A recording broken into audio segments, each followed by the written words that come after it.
Good afternoon or good evening, depending on where you might be. My name is Kevin Michael Grace, and this is episode 50, something of a milestone, of the KMG show.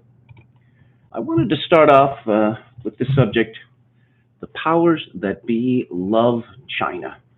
I was talking about that extraordinary article by two American law professors in the Atlantic this week, and why would the powers that be love China, seeing as it is a horrible totalitarian state that is involved in actual genocide? Well, the government makes decisions there and they are followed, and no dissent is allowed. I think it really is that simple. We have something in Canada called the CBC, the Canadian Broadcasting Corporation, which is owned supposedly by the people of Canada. But it is really a propaganda organ for the government, never more so than now. Of course, Trudeau, our Prime Minister, Justin Trudeau, Princess Rockstar, as I like to call him, he came up with a $591 million bailout of the so-called private media. Apparently, there's another bailout coming. So we have the approved media in my country, and we have the unapproved media, and the unapproved media is very small indeed. And I think our government clearly wants to eliminate it. There's been talk of everyone on the internet having to be registered with the government. And of course, if you're not registered with the government, I guess you can't say anything on the internet anymore. But here's a story that appeared on the CBC website today. Racist and inflammatory. Canadians upset by Epoch Times claim China behind virus made it as a bioweapon. Special edition delivered to homes to attract new subscribers. So Canadians are upset by something that appeared in the Epoch Times. Are they really upset? How upset are they? There is a picture of the headline, the front page of the Epoch Times, and exclusive CCP virus coverage, how the Chinese Communist Party endangered the world. And there are other stories, how Beijing cover-up led to a global pandemic. 21 million fewer cell phone users in China may suggest higher death toll. Timeline of Beijing's, reaction, etc., etc. The Epoch Times is owned by a religious organization called Falun Gong, which the Chinese Communist Party does not like one little bit. And I'm just going to read briefly from Wikipedia. Falun Gong, literally Dharma wheel practice or law wheel practice, is a Chinese religious practice that combines meditation and Qigong exercises with a moral philosophy centered on the tenets of truthfulness, compassion, and forbearance. The practice emphasizes morality and the cultivation of virtue and identifies as a Qigong practice of the Buddhist school, though its teachings also incorporate elements drawn from Taoist or Taoist traditions. Through moral rectitude and the practice of meditation, practitioners of Falun Gong aspire to eliminate attachments and ultimately to achieve spiritual enlightenment. Apparently, it was first taught publicly in China in 1992. And the practice initially enjoyed support from Chinese officialdom, but by the mid to late 90s, the Communist Party and public security organizations increasingly viewed Falun Gong as a potential threat due to its size, independence from the state, and spiritual teachings. By 1999, government estimates placed the number of Falun Gong practitioners at 70 million. On July the 20th, 1999, the Communist Party leadership initiated a nationwide crackdown and multifaceted propaganda campaign intended to eradicate the practice. It blocked internet access to websites that mentioned Falun Gong, and in October 1999, it declared Falun Gong a heretical organization that threatened social stability. And there are claims that Falun Gong practitioners, those who have been arrested, have been killed or died in custody, and their organs were used for transplant. The founder of Falun Gong now lives, again, according to Wikipedia, in a guarded upstate New York compound. So one could see why the CBC would be so much against the Epoch Times. The story begins, the Epoch Times, a newspaper that has polarized people over its content, citation needed, is coming under fire for advancing a conspiracy theory about the origin of the coronavirus and putting it straight into people's mailboxes unsolicited. Some Canadians who received it by mail and a postal carrier who says he is forced to deliver it are angry over a special 8-page edition of the paper exploring the idea that the virus that causes COVID-19 was created as a biological weapon and arguing that it should be called the CCP virus, a reference to the Chinese Communist Party. I should mention that it took 3 reporters to write this story, and their names are Andrea Belmar, Jason Ho, and Katie Nicholson. So people in Oakville, Etobicoke, Markham, and Toronto all reported getting copies of a special edition of the Epoch Times, as did residents in North Vancouver and Kelowna, BC, and Winnipeg. It's not clear that all those newspapers were delivered by Canada Post. Lisa Armstrong in Kelowna found a copy in her rural mailbox. That's when I got annoyed or suspicious. It's like, why is this in my mailbox? You expect to see those kind of things online, on social media. And what, she has never received anything unsolicited in her mailbox? That's one of the ways that Canada Post makes its money, is by delivering to you what is called a junk mail. It did seem to allude to conspiracy theories like, maybe it was manufactured, this virus was manufactured in the lab. Well, no, we know scientifically that's just not true. And how does this woman, Lisa Armstrong, know scientifically that's just not true? Scientists have repeatedly said the evidence points to the coronavirus having a natural origin. Well, not all scientists have said that, and I'll have a little more on that later. Jason Kindrichuk, a Canada Research Chair in Emerging Viruses at the University of Manitoba, says that through studying the genome of the SARS-CoV-2 virus, scientists can see it is similar to other bat coronaviruses and that it likely evolved naturally. Well, there was a top Russian scientist who I quoted last week who said that the genome had obviously been manipulated in a laboratory. There is an unbelievably high consensus within the scientific community at this point that there is very close to zero, if not zero, chance that the virus was ever engineered, Kindrichuk said. Armstrong was also worried the issue's anti-communist party messaging could inflame racial tensions in Canada during the pandemic.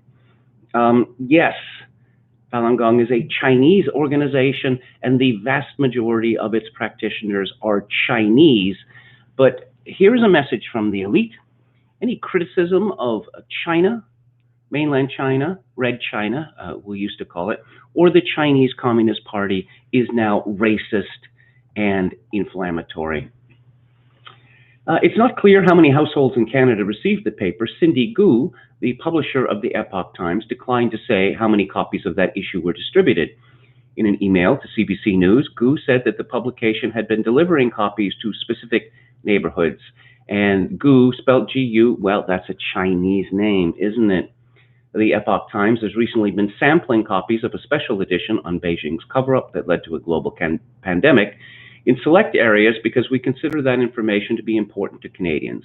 We regard this sampling as an act of good citizenship, Gu wrote.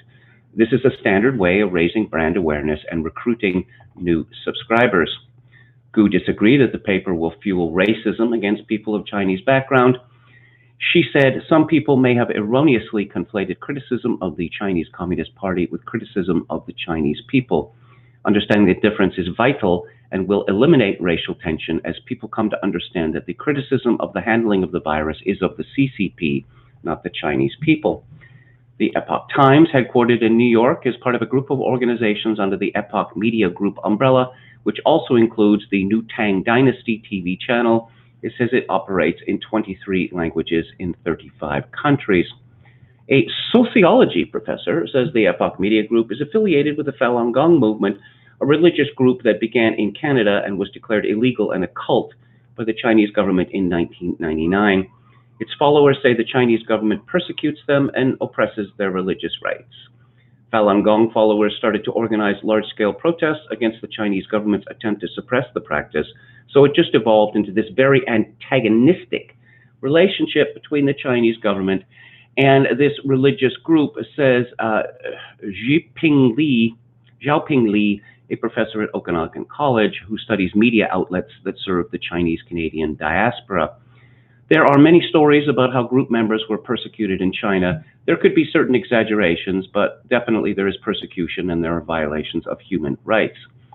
As for the Epoch Times, Lee said it is not clear where the group gets its funding, but it can afford to employ reporters who speak English and Chinese in the many countries where it operates.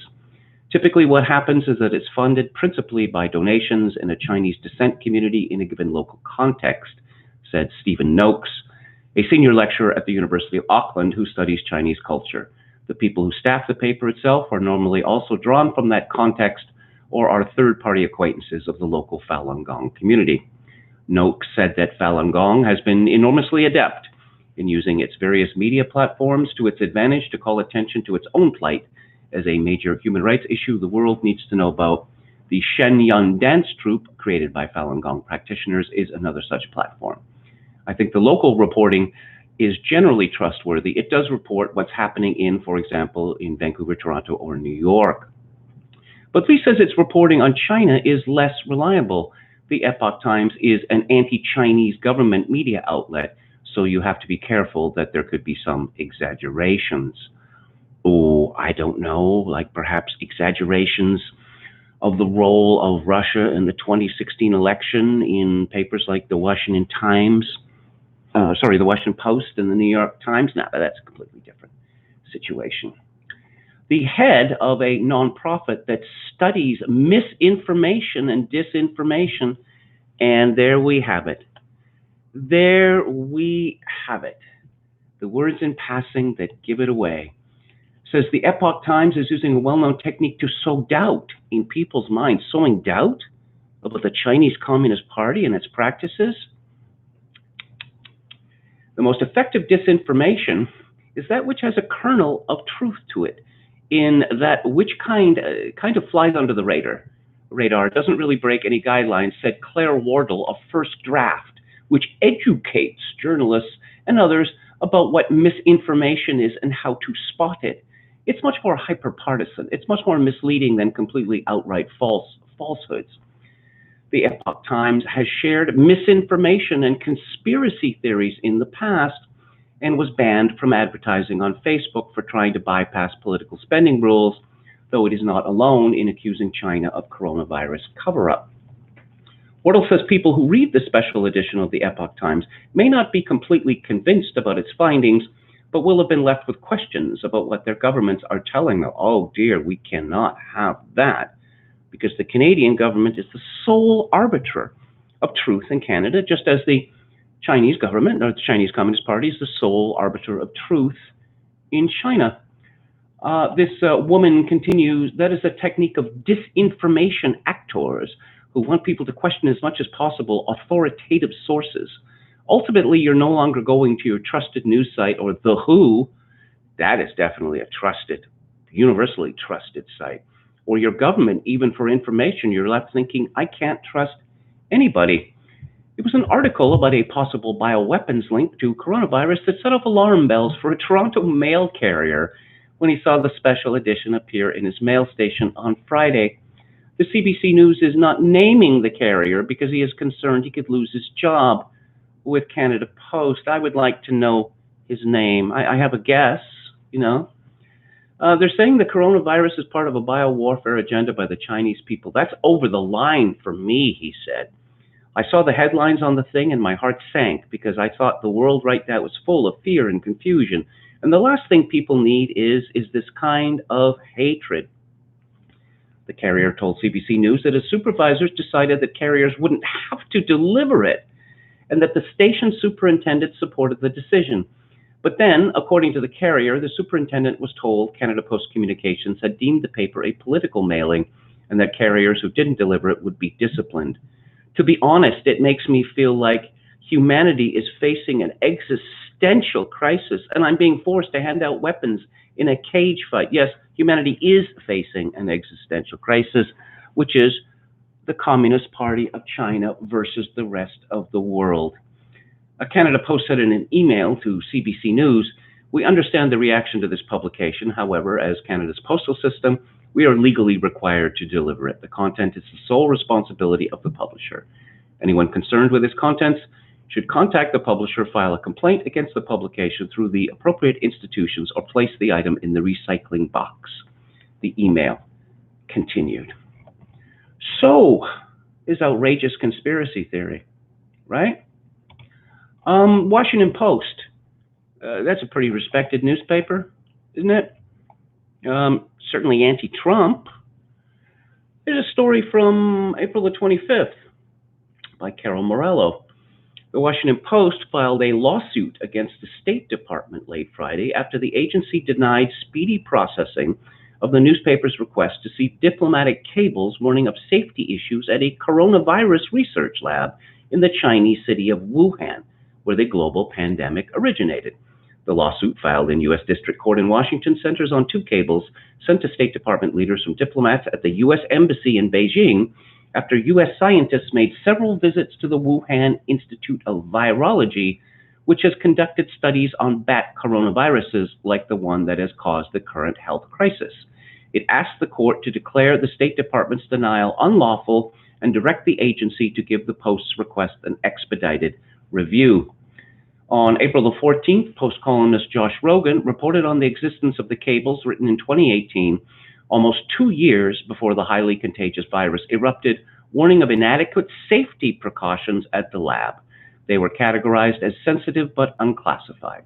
The first cable, a copy of which Rogan obtained, warned that the lab's study of bat coronaviruses and the potential for human transmission risked a SARS-like pandemic.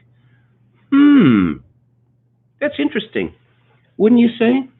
So the U.S. government itself was worried about a novel coronavirus escaping from a lab.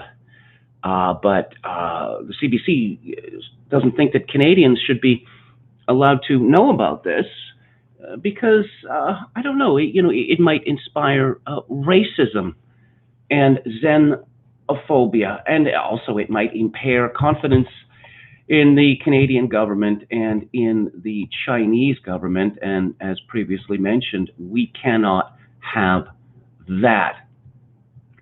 Oh, yes, no live stream can be complete without a section devoted to the sainted Dr. Anthony Fauci. Ooh. Here's a story from Newsweek. Dr. Fauci backed a controversial Wuhan lab with millions of US dollars for risky coronavirus research. Now, this was previously reported on originally by the Daily Mail, and their story was picked up by the Asia Times, but now it has appeared in the American media. A story by Fred Guttural that appeared yesterday. Dr. Anthony Fauci is an advisor to President Donald Trump and something of an American folk hero for his steady, calm leadership during the pandemic crisis. At least one poll shows that Americans trust Fauci more than Trump on the coronavirus pandemic, and few scientists are portrayed on TV by Brad Pitt. But just last year, the National Institute for Allergy and Infectious Diseases, the organization led by Dr. Fauci, funded scientists at the Wuhan Institute of Virology and other institutions for work on gain-of-function research on bat coronaviruses. In 2019, with the backing of NIAID, the National Institutes of Health committed $3.7 million over 6 years for research that included some gain-of-function work. The program followed another $3.7 million 5-year project for collecting and studying bat coronaviruses, which ended in 2019, bringing the total to $7.4 million. Many scientists have criticized gain-of-function research, which involves manipulating viruses in the lab, but that fellow in the CBC story said that that wasn't possible. That certainly hadn't happened. with the novel coronavirus, manipulating viruses in the lab to explore the potential for infecting humans because it creates a risk of starting a pandemic from accidental release. SARS-CoV-2, the virus now causing the global pandemic, is believed to have originated in bats. U.S. intelligence, after originally asserting that the coronavirus had occurred naturally, conceded last month that the pandemic may have originated in a leak from the Wuhan lab. At this point, most scientists say it's possible, but not likely, that the pandemic virus was engineered or manipulated. But again, the scientists in the CBC story said there was vast consensus that this simply couldn't be the case. Dr. Fauci did not respond to Newsweek's request for comment. NIH responded with a statement that said in part, quote, "Most emerging human viruses come from wildlife, and these represent a significant threat to public health and biosecurity in the U.S. and globally, as demonstrated by the SARS epidemic of 2002-03 and the current COVID-19 pandemic. Scientific research indicates that there is no evidence that suggests the virus was created in a laboratory." So they got their story, and they're sticking to it.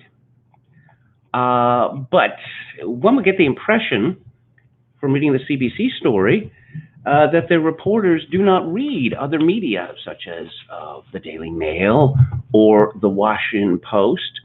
And this story, these two stories about the State Department visits, or the U.S. diplomatic visits to the lab in Wuhan, the traffic to the State Department, and intelligence sources saying, yes, maybe this got out of the lab accidentally or deliberately.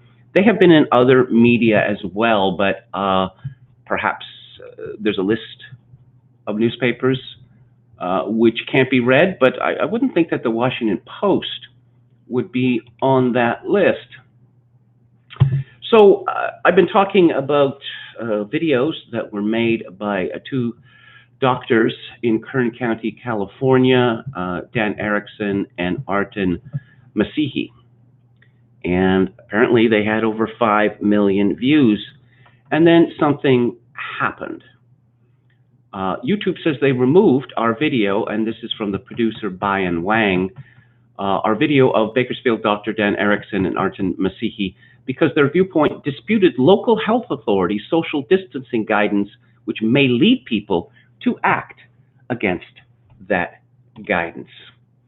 Let's see. From the very beginning of the pandemic, we've had clear policies against COVID-19 misinformation and are committed to continue providing timely and helpful information at this critical time.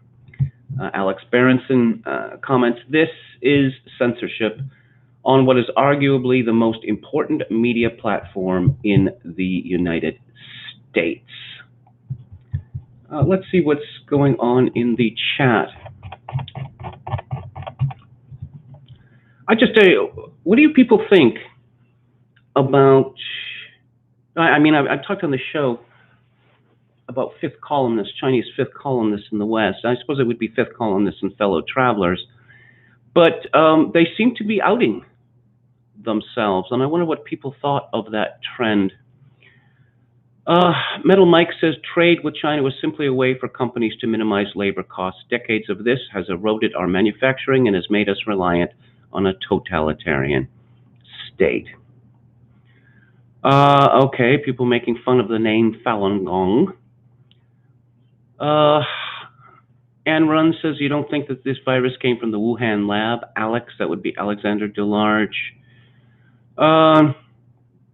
He responds, I think there's a non-significant of the virus leaking from a lab. I doubt it was engineered.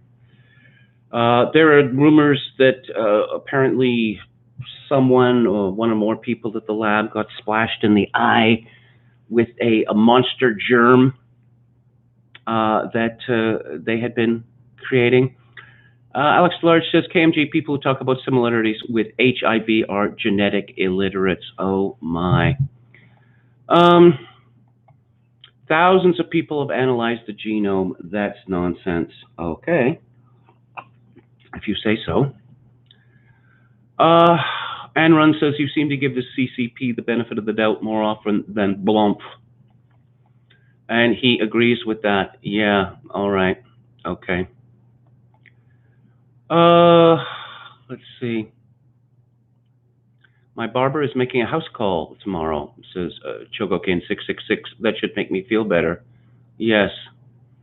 MCT says, I once worked for a Chinese doctor. I hope she is not representative of the people as a whole. I'm not in favor of oppressing the Falun Gong, says Alex DeLarge. Well, that's the way it works in China. The anti-Pope Francis shamefully gave control of the Catholic Church in China to the Communist Party of China, thereby betraying the millions of Chinese Catholics who have risked their lives to spread the good news. But it seems that we've all decided that China's way is the best way. Total government control. You must testify every day how much you love their great president, how much you love and understand the teachings of the Chinese Communist Party. And once again, our leaders are looking at that and they are envious.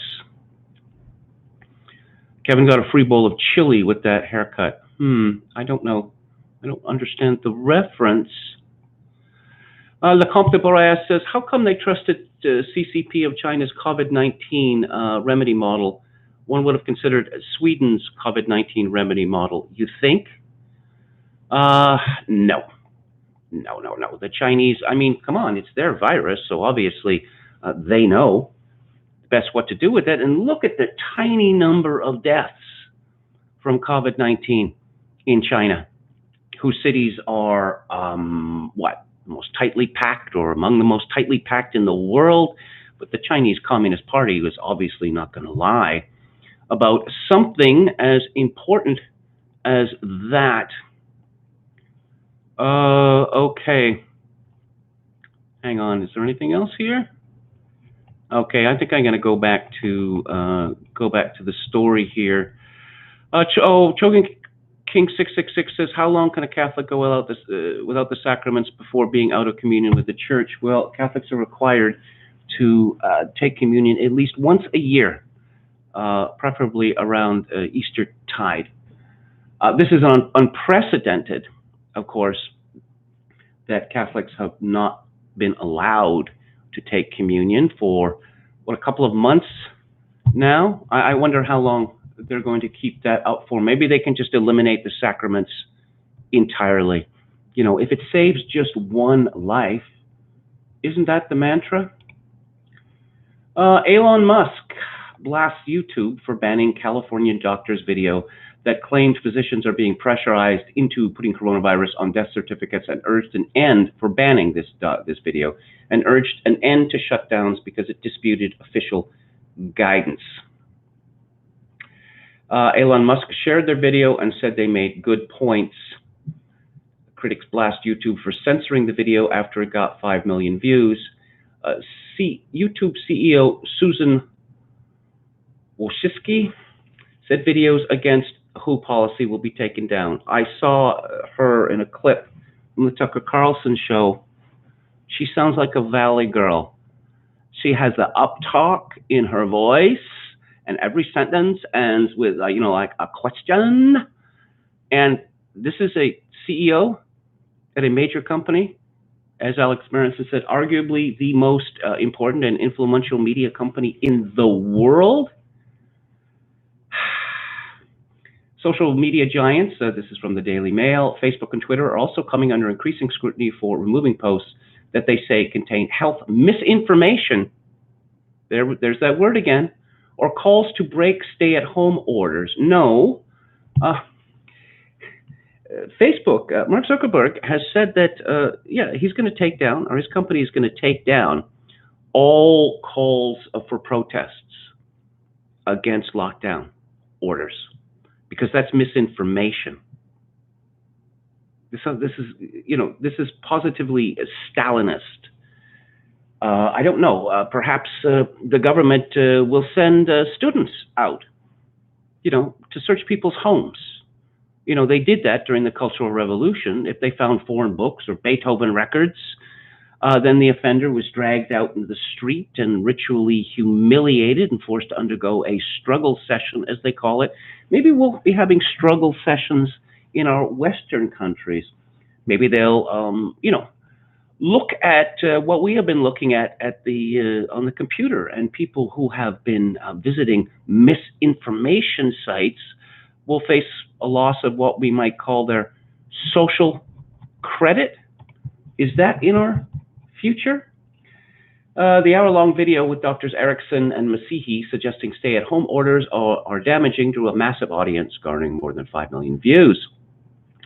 After using testing stats from their urgent care centers, they argue that the mortality rate for coronavirus is minuscule and that lockdowns are disruptive to normal healthcare provision, the functioning of healthy immune systems, and are devastating to the economy.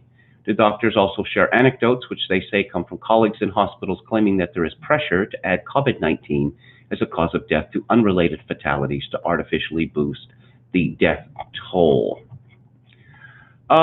It appears that there's a lot of anger against YouTube and Facebook for their positions, for their censorship. But is there anything that we can do about it? It doesn't seem so. It seems that the only person that can do anything about this is Donald Trump. Last week, YouTube CEO Susan Wojcicki told CNN that anything that would go against World Health Organization recommendations would be a violation of our policy. Tucker Carlson responded, "Consider that for a moment. As a matter of science, it's ludicrous. Like everyone else involved in global pandemic policy, the WHO has been wrong in its recommendations. In January, the WHO told us that coronavirus could not spread from person to person. In March, they told us that face masks didn't work. Those are lies, and they are welcome on Google's platforms." Former CNN producer Steve Krakauer said in his Fourth Watch Media newsletter that this was an egregious censorship effort on the part of YouTube that should make all journalists concerned. He added, YouTube can take down this video, of course, but should they? Absolutely not. These doctors weren't calling for people to cough on other citizens. They weren't even questioning whether injecting disinfectant might be a good idea. They were using data to suggest a Swedish model of eased lockdown may be effective. That's not damaging for the public to watch. YouTube responded to the Daily Mail that content that provides sufficient educational, documentary, scientific, or artistic (EDSA) context is allowed. For example, news coverage of this interview with additional context, the statement continued. Okay, so I guess if they'd made a video where they had excerpts from the interview of these two doctors, and then they had an expert, perhaps the sainted Dr. Fauci, come on, to say, this is absolutely nonsense, it's wicked, these people are spreading death, you shouldn't listen to any of this, it's very bad, you'll go to hell if you do it. Yes, and I want to mention something that I mentioned yesterday. There has been a concerted campaign to lie about what these doctors did. They offered testing to people in Bakersfield, California.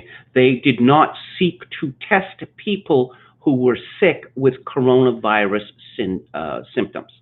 And that has been the lie, that no, of course they got such a rate because, oh, they were just testing people who were obviously sick with COVID-19. And based on extrapolating from their data, they said that there's a case fatality rate as low as 0.03%, or roughly 1/3 of the mortality rate of the common flu. And yes, it's extraordinary the extent to which these two doctors have become public enemies. Because they're not using computer models, they're not using black boxes, they're actually testing people. All hail the black box. Curious article from Tacky's magazine from a curious man called David Cole Franken-COVID conquers the right. I call it Franken-COVID, the theory that COVID-19 was created by scientists in a Wuhan lab and released either on purpose or by accident. Adherents hold that the proven sequence of events that led to SARS and MERS, bat to intermediary to human, is for unexplained reasons not the path taken by COVID, even though scientists believe it is.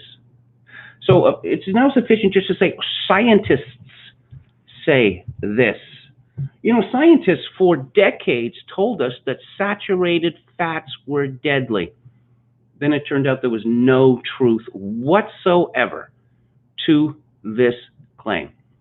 They claim that fats generally are bad and should be avoided, which curiously enough led to an epidemic of obesity, of morbid obesity, because fat is the substance in food that tells your body that you're full and you don't need to eat anymore. And if you're not getting enough fat in your diet, you will do things like just gobble up foods constantly eating foods made from corn syrup. But you know, scientists have made claims, many claims in the area of public health, which have been proved to be not only wrong, but highly damaging. So the fact that scientists are saying something at any point in time is practically meaningless. Franken-COVID is all the rage on the right, which is unfortunate. Leftists have been protecting the barbaric Chinese wet markets by screaming racist at all who dare call attention to those disease-hatching abominations. But thanks to Franken-COVID mania, rightists, rather than standing up to the left's racial demagoguery, are allying with the left to absolve the wet markets. No, this is a logical error because one can be against both of the Wuhan laboratory and against wet markets, as I am, and as many others are. So then he quotes from China-born Kathy Zhu, the former Miss Michigan, and he says that she's stupid, and so that pretty much disqualifies any opinion that she might hold. So I searched this article for any reference to the visit of U.S. diplomatic personnel to the Wuhan Institute of Virology and of the reports that they sent back to the State Department. And there is no mention of it. Just as there's no mention of this in the CBC story, which started out this broadcast. So either Mr. Cole is ignorant or he is deliberately avoiding a very important development. And I'm not going to hazard a guess as to what that is. Yes. Benny Johnson writes, YouTube is taking down videos that go against the WHO. This is the same organization that told us that coronavirus wasn't contagious. Rubin Report makes a good point. Why aren't social media companies taking down videos from CNN and MSNBC for pushing the Russia hoax? Well, as those two commie lovers, or Chinese commie lovers in the Atlantic, oh, well, the Russia hoax was true. The Russia hoax was true. This is a genuine axis of evil that we are talking about here, people. Oh, I mentioned that one of the authors of the CBC abomination, that she quotes, is this from her own work? I don't know. Journalists were being asked to work very long days, spilling over into nights. In doing so, routines that have sustained them in the past were abandoned. Sleep was sacrificed. Hurried fast foods replaced a healthy diet. Exercising stopped. Social arrangements were canceled, and family time was truncated or eliminated. Life apart from work was given over to the story. She says, oh, it's an opinion piece from the Globe and Mail, and called Journalists Covering the Pandemic Are Paying a Steep Price. And Andrea's comment is, I don't like to complain on here because I have it pretty good, but the point about the coronavirus story taking over your whole life in a grim 24/7 news cycle really hits home. Well, first of all, no news is good news, as they say. I'm sure Ms. Belmer must have heard that she still has a job. She is still getting paid. And I have to say, it makes it much, much easier as a reporter, as a journalist, if you are given a line that you must stick to. This is what the WHO says.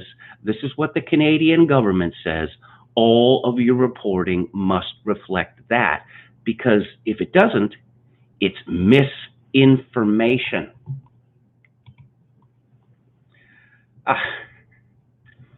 So, Mayor Bill de Blasio, this is what he tweeted on April the 23rd. To the Muslim New Yorkers beginning their celebrations tonight who need halal meals, we have them across our 400-plus grab-and-go meal sites and are bringing hundreds of thousands more to the 32 sites most frequented by our Muslim communities. Go to nyc.gov/getfood for more. And this is what he tweeted yesterday. My message to the Jewish community and all communities is this simple. The time for warnings has passed.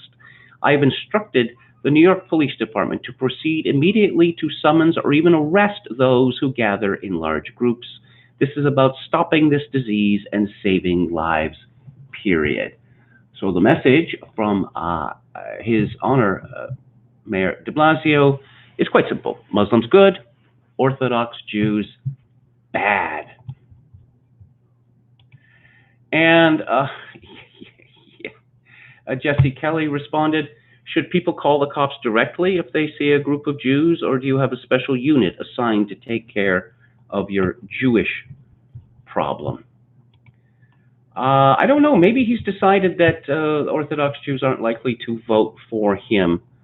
So, who cares? According to the Daily Mail, de Blasio showed up at an Orthodox Jewish funeral in Williamsburg Tuesday and threatened mourners with arrest for ignoring social distancing. Mourners were crammed much closer than 6 feet, many without masks. Hundreds of people gathered to pay their respects to Rabbi Chaim Mertz, who died from coronavirus. De Blasio slammed their actions as absolutely unacceptable. His comments sparked a backlash from the Jewish community, who said he was singling out the group. Others noted the crowds that gathered earlier Tuesday to watch a flyover to honor healthcare workers. Yes, de Blasio has been involved in mass gatherings himself of people not following the 6-foot edict. Councilman Chaim Deutsch, responded, what? This has to be a joke. Did the mayor of New York City really just single out one specific ethnic community, a community that has been the target of increasing hate crimes in his city as being non-compliant? Has he been to a park lately? What am I saying? Of course, he has. New York City Mayor Bill de Blasio has come under attack for singling out the Jewish community for breaking social distancing when he travels 11 miles from his home to go for a walk in Prospect Park. The lawmaker said Tuesday he's instructed police to arrest mourners at funerals and anyone gathering in large groups in a new zero-tolerance approach to stop the spread of coronavirus. Well, if Mayor de Blasio had decided that he was going to violate the order of the governor, Andrew Cuomo, and not pack nursing homes with people known and tested to be infected with COVID-19, perhaps New York City would have a much lower death count. In fact, I am certain of it. But just a few days earlier, the mayor and his wife, Shirlane McCray, who he appointed to head some committee about the new normal in New York City, they were heckled by locals as they walked through Prospect Park in Brooklyn, despite living 11 miles away in Manhattan. That is strange. Is there something particularly beautiful about Prospect Park? He lives in Manhattan. How about Central Park? I've seen pictures of that. It seems like a delightful place. I've been to Central Park, actually. That surely wouldn't be 11 miles away from where he lives. Others noted the crowds that gathered earlier Tuesday to watch a flyover by the Navy's Blue Angels and the Air Force's Thunderbirds to honor healthcare workers, but were not treated similarly by officials. De Blasio continued to defend his actions in his daily briefing Wednesday, telling reporters he had no regrets about calling out this danger. I spoke last night out of passion. I could not believe my eyes. It was deeply, deeply distressing. People's lives were in danger right before my eyes. It was tough love. It has not happened other places, let's be honest. No, it is not like people gathering in the park. But he added, I won't tolerate anti-Semitism, says the man who sends the police to arrest mourners at a rabbi's funeral. So I guess this is the point at which COVID-19 has got officially intersectional. And so it can only get crazier from here. Okay, I'm sensing a note of panic from the scientists and their enablers in the mainstream media, that there are the models, calling for 220,000 deaths. So where are the 220,000 bodies? According to ABC News, how accurate is the U.S. coronavirus death count? Some experts say it's off by tens of thousands. They got to juice the numbers. To get an accurate picture of the pandemic, U.S. needs to test more of the dead. Wouldn't an awful lot of them be in the ground by now or have been incinerated? Well, that's easy. You can just assume 1/4, 1/2, 3/4, say, of the dead, that these people, despite the fact that we can't test them, that they had COVID-19. I'm sure they are deciding this even as I speak. Undercounting deaths in this particular epidemic is happening all over, said Daniel Lopez Acuna, an epidemiologist and former top World Health Organization official who spent 30 years at the organization. It's almost inevitable. So I guess this is the WHO line that, you think the number of deaths is shocking? We've faked the numbers. We've pressured doctors to say that every Tom, Dick, and Harriet died of COVID-19, but now we are going to start harvesting the dead. This is amazing stuff. Calculating the precise number of COVID-19 deaths is remarkably complicated for a number of reasons. Then why do we get these numbers saying X number of people died yesterday? Especially when the people who are saying this know that this is literally not true, that it can take quite some time for these reports to get to governments. But they continue to do this without shame. Alex Berenson writes, incredible data from Oregon suggesting much of the recent rise in all-cause mortality is lockdown rather than COVID-related, that people may simply be dying at home because they are too frightened to go to hospitals and failing to get medical treatment for other conditions. As I pointed out yesterday with regard to St. Barnabas's Hospital in the Bronx, this is a very poor area, and a great many people would be using the ER of that hospital as just their doctor's office, because it'd be pointless to bill them because they're not going to pay, and the hospital can't get the money from them. So the fact that these people are not going into the ER suggests one of two things: that they have been scared to death with the idea that if they step into a hospital, they are going to catch the coronavirus, or alternately, they've been bullied into neglecting their own health because it would be selfish for them to be checked out for whatever it is they suffer from or think they are suffering from, because, the hospitals are overwhelmed. It's a madhouse, whereas the hospitals are mostly empty. And let's see, this is from the Oregonian, which is in Portland. Oregonians have died at rate well above average since mid-March, but tied to COVID-19 unclear, state data show. In all, 245 more Oregonians died during the 5 weeks between March 16th and April 19th than during those same 5 weeks in 2017, 2018, and 2019 on average.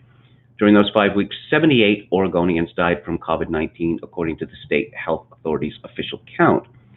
It is unclear if other fallout from the pandemic, including a fear of seeking health care, played a role in the other 167 deaths, and officials said the data are preliminary. What is clear, nearly all the above-average deaths occurred at home among Oregonians, both receiving and not receiving hospice care.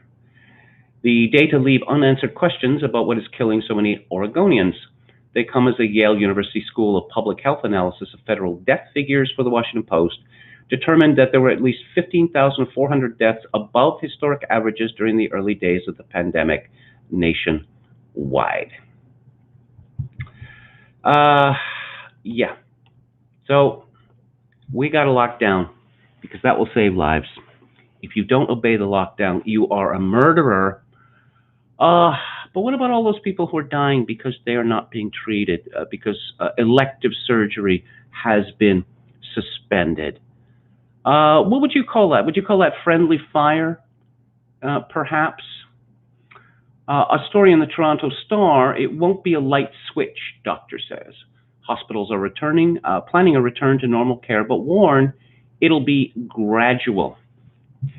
As a cancer surgeon at Toronto General Hospital, Dr. Fayez Qureshi regularly speaks with patients anxious to know when they can finally get surgeries that have been delayed by COVID-19. It's totally the big question for me too, said Qureshi, who's also the interim vice president at the hospital. In mid-March, the province made the unprecedented decision to cancel elective surgeries and procedures, from hernia operations to hip replacements, to conserve beds and supplies amid the pandemic. According to a report from the Financial Accountability Office of Ontario, 52,700 surgeries have been canceled since March 15th, and 12,200 are delayed each week the outbreak continues. Rob Ford is the Premier of Ontario, and he's routinely described as a rabid right-winger, an extremist. And it's curious that the lockdown regime in Ontario is far more draconian than in British Columbia, which is a province which is led by the New Democratic, which is a left-wing party. Very curious indeed. Not Inkless PW writes, will delayed surgeries in Ontario yield a higher ultimate death toll than COVID-19? So far, at least 35 dead from delayed heart surgery, and then there's delayed cancer surgery. But there's only really one real disease in the world right now, and that's COVID-19. And if you're sick and you don't have COVID-19, then you are expendable. This is one of the things that we learned from this crisis, as well as learning that that China is the bestest country in the world and that we should be more like China. This is from the Washington Times by Valerie Richardson. Shutdown skeptics challenge health establishment over major mistake. Sweden's more open strategy touted as model. When Stanford University School of Medicine professor John Ioannidis warned on March 17th that the rush to implement sweeping coronavirus lockdowns could be a once-in-a-century evidence fiasco, his was a lone voice amid the rising pandemic panic. Not any longer. As the statistical models on deaths are revised downward and the economic and social costs of the stay-at-home strategy grow more dire, contrarians are diving into the data and asking whether the lockout pain was worth the gain or whether the COVID-19 reaction was overblown. It's now clear that the lockdowns were a major mistake everywhere except the New York City metro area, and possibly even there, said author and former New York Times reporter Alex Berenson. The argument as to whether they were a mistake in New York City rests on a couple of complicated debates about whether they work at all in time to make a difference. But everywhere else, it is clear that the coronavirus is simply not dangerous enough to the general population to justify the measures we have taken. Berenson, who characterizes the debate as one between team pandemic and team reality, has received plenty of pushback from shutdown supporters as the argument rages over whether the states should lock down or move more quickly to open up. I've seen the response to Berenson and to Peter Hitchens and to Toby Young, to other prominent skeptics, which is, you're a murderer, murderer, murderer. Yeah, they're not calling Andrew Cuomo a murderer. And remember, this is a man who forced nursing homes in New York State to accept thousands of known COVID-19 patients. Yeah. Dr. Ioannidis said the lockdowns initialists were the right thing to do based on the lack of reliable data, but widespread social isolation is no longer the appropriate response to what he described as a very common mild infection for the vast majority of the population. Concurrently, it is an extremely devastating infection when it hits specific settings, in particular nursing homes and contaminated hospitals at full capacity. Based on what we know now, draconian measures focused on protecting these vulnerable settings seem more efficient and appropriate as a strategy than continuing blind, overarching lockdown. The shutdown's drawbacks include poor disease outcomes and health system collapse as patients avoid hospitals, massive unemployment leading to people becoming uninsured and susceptible to many diseases far worse than coronavirus, increase of the number of people at risk of starvation to 1.1 billion. Cutting the harms of prolonging lockdown are so overwhelming that we urgently need to find ways to move away from lockdown, Ioannidis said. Last week, Drs. Dan Erickson and Artin Masihi and I talked about them, so I won't repeat that. The video of their press conference went viral after it was retweeted Sunday by Elon Musk, but the physicians drew a stern rebuke from the American College of Emergency Physicians and American College of Emergency Medicine. These reckless and untested musings, I'm just going to break in here. These reckless and untested musings, you mean like the claim, the computer model, that 2.2 million Americans were going to die from COVID-19? That is reckless, I would say, and it is certainly untested because it comes out of a black box.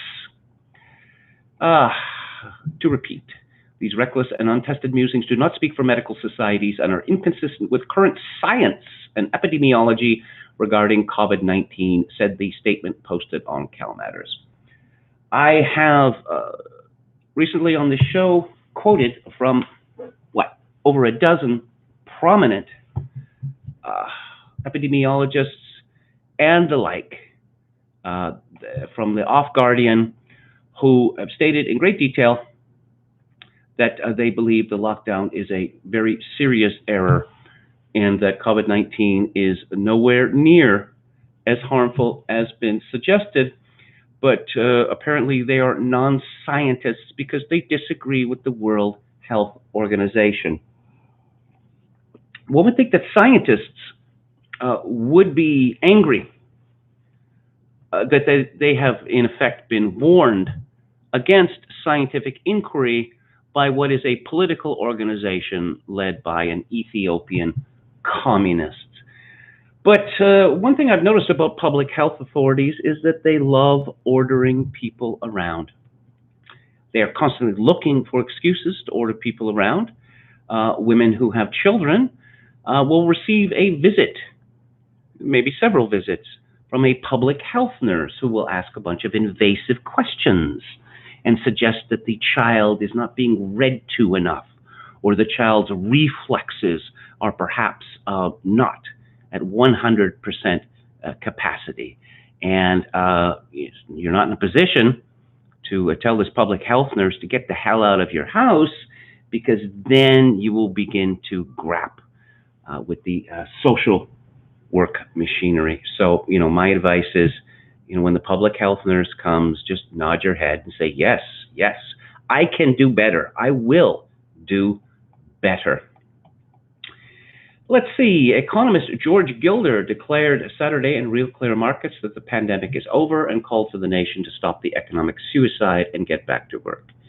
He and others increasingly have cited the business-as-usual approach adopted by Sweden, which has isolated its elderly and vulnerable and limited gatherings to 50 or fewer, but kept open elementary schools, restaurants, and shops.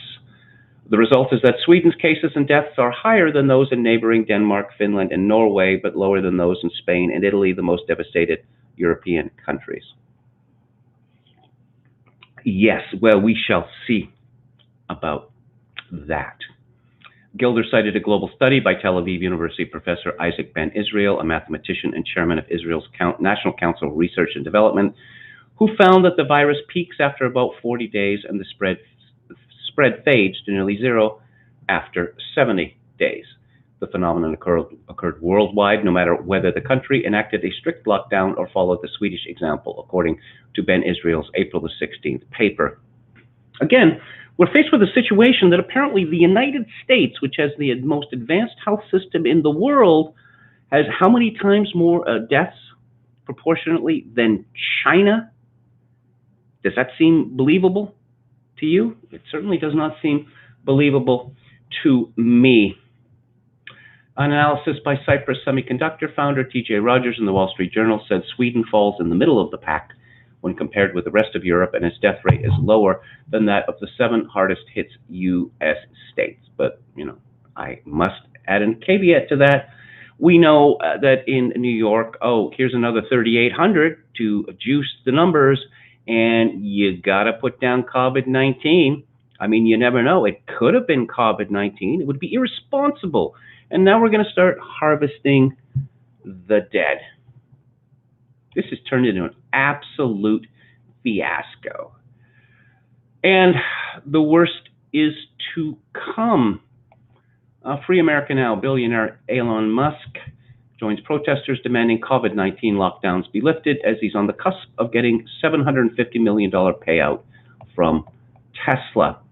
Shares of Tesla surged 10% at the beginning of the week ahead of the release of the company's quarterly earnings report on Wednesday.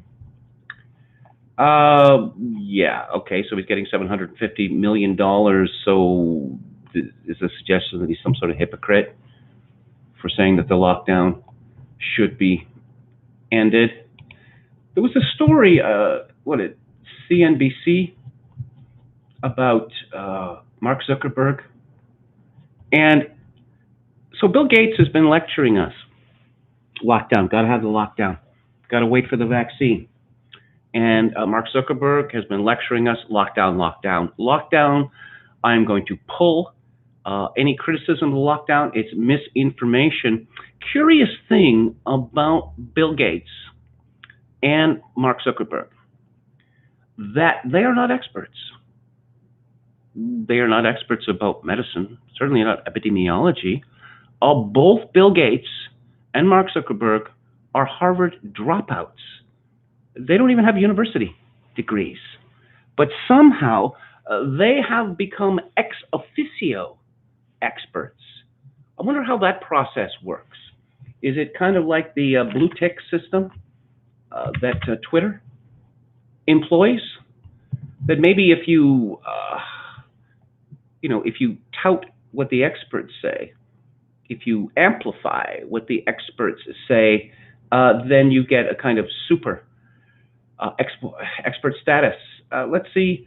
Facebook soars after reporting stability in ad revenue after fall in March. And of course, Facebook has never reported false internal data. No, never, never, never, never. Yes, Mark Zuckerberg warned Wednesday that reopening public spaces too soon almost guarantees continued coronavirus outbreaks and economic fallout. Okay, so I've been talking about COVID-19 coronavirus for what seems like forever on my little YouTube stream. I am not an expert. I simply look at the data which is available and comment on it. I am not being interviewed by CNBC. there's no profile of me of CNBC. Uh, my thoughts on the lockdown. Mark Zuckerberg owns a media company, and it is in the interest of Mark Zuckerberg that people don't do, grossly irresponsible things like walk in the park or go to the beach. That they stay home and they stare at their Facebook page, get all their news from Facebook, play all their games, make all their communications through Facebook. But the fact that Mark Zuckerberg has a vested interest in the collapse of society never seems to be mentioned in any of these stories. Kind of curious, no? Let's go back to the chat. Manfred von Tisselbaum says, I remember Scott Ritter actually getting on CNN and Anderson Cooper accused him of being a pedophile to distract what he was saying. Yes, Scott Ritter actually was an expert, on weapons of mass destruction, but no, he wasn't saying what the government was saying, the government of Britain, the government of the United States. So he was made an unperson. Ricardo Williams said Kyle would have been fined once a week as the villain. Oh, that's referring to Luke Ford's live stream, which I was previously on. I never could figure out whether Kyle decided to quit the live stream or whether he was let go. He just kind of disappeared around Christmas. Ricardo Williams, Kyle works part-time in a suburban apartment complex's leasing office, building that resume with legitimate business experience as he pursues his AA. MCT Asia stock set to rise on hopes of coronavirus treatment. China's manufacturing data ahead. Oh yeah, figures from China. What's the latest data from the Potemkin village in Asia? It's why do we play this game? I guess we played this game because it was in the interest of business. I certainly know that in the mining industry, that you need iron ore to build steel. You need copper for wiring, and you need nickel and zinc and other metals for a rapidly growing economy. And so we were told that China had a rapidly growing economy, and this was very good for the mining industry. Of course, China was also building ghost cities at the time. And, just search Google and Daily Mail and China ghost cities. And, I always tell people this because I'm afraid that if I just said it without, giving you a place where you could see that it's true, that people wouldn't believe me, that China has been building cities to house 1 million people, with all of the infrastructure that such a city would need, and they're empty. This is Keynesianism gone mad. D.B. Cooper says, one wonders if this odd occurrence is motivated by the desire to classify any old person with a respiratory infection as a corona case. Well, as I've mentioned, and again, I'm not saying this because I'm looking for sympathy or because of special pleading, that my 89-year-old father, who's been in a long-term care facility since November, he has tested positive for coronavirus. Now, an 89-year-old man typically has a life expectancy of about 8 months. My father has COPD, he has asthma, he has dementia, he's had serious liver problems, he's had pneumonia several times in recent years. So the prognosis is not good for him, but it's going to be overwhelming, the temptation to say that, he died of COVID-19, when, as I say, 89-year-olds have a life expectancy, all other things being equal, of about 8 months. Okay, so let's get back to it here. Coronavirus in Florida. Latest numbers as parks reopen in South Florida. 701 deaths confirmed across Miami-Dade, Broward, Palm Beach, and Monroe counties. That's a lot of people. A lot of people live there. 33,193 cases in the state as of Wednesday morning, with 1,218 deaths. But I don't know. I mean, this is kind of an experiment. Apparently, people going to the beach was going to lead to the end of the world, at least in Florida. And I guess we can see.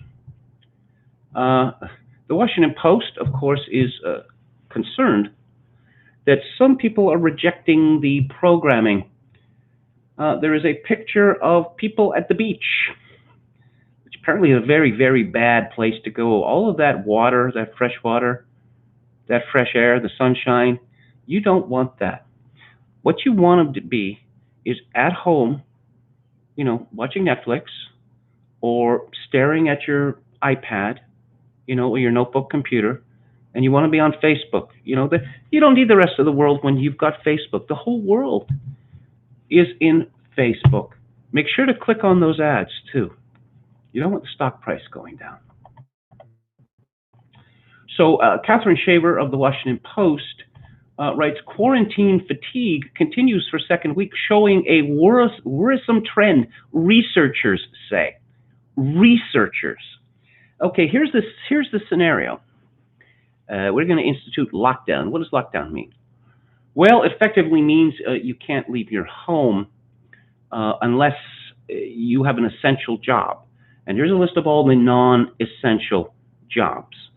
Oh, we're going to bully people about going to the beach, going to parks, going to church or synagogue. You know, can't do that anymore, all right? And, oh, we're going to have to do a lot of research on this.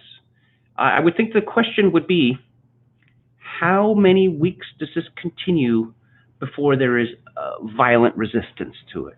I think that would be the relevant question. The number of U.S. residents showing quarantine fatigue by venturing out increased last week when more governors reopened at businesses closed for the coronavirus pandemic or announced plans to do so, according to researchers tracking smartphone data. Researchers say that the cell phone location data for April the 24th is significant because it marked the second Friday in a row when people stayed home less, illustrating the start of a trend rather than a one-week blip. Public health experts called the findings worrisome because the increased travel started even as most of the country remains under stay-at-home orders and the deadly virus is far from contained. Li Zhuang, lead researcher on the University of Maryland project, said the data shows a premature loosening of social distancing behavior. The research is being used by government officials and epidemiologists trying to determine when economies can reopen safely. It's certainly continuing, and it got worse, Zhang said. On April 24th, 29% of Americans stayed home, a 2% drop from the previous Friday and a 4% drop from 2 weeks earlier. That is a 6 percentage point drop from the national high of 35% on April 6th, about 3 weeks after stay-at-home orders began taking effect in mid-March. Americans continued to travel about the same amount for work on April 24th, but the average number of non-work trips by plane, car, transit, bicycle, and on foot made daily per person increased 8%.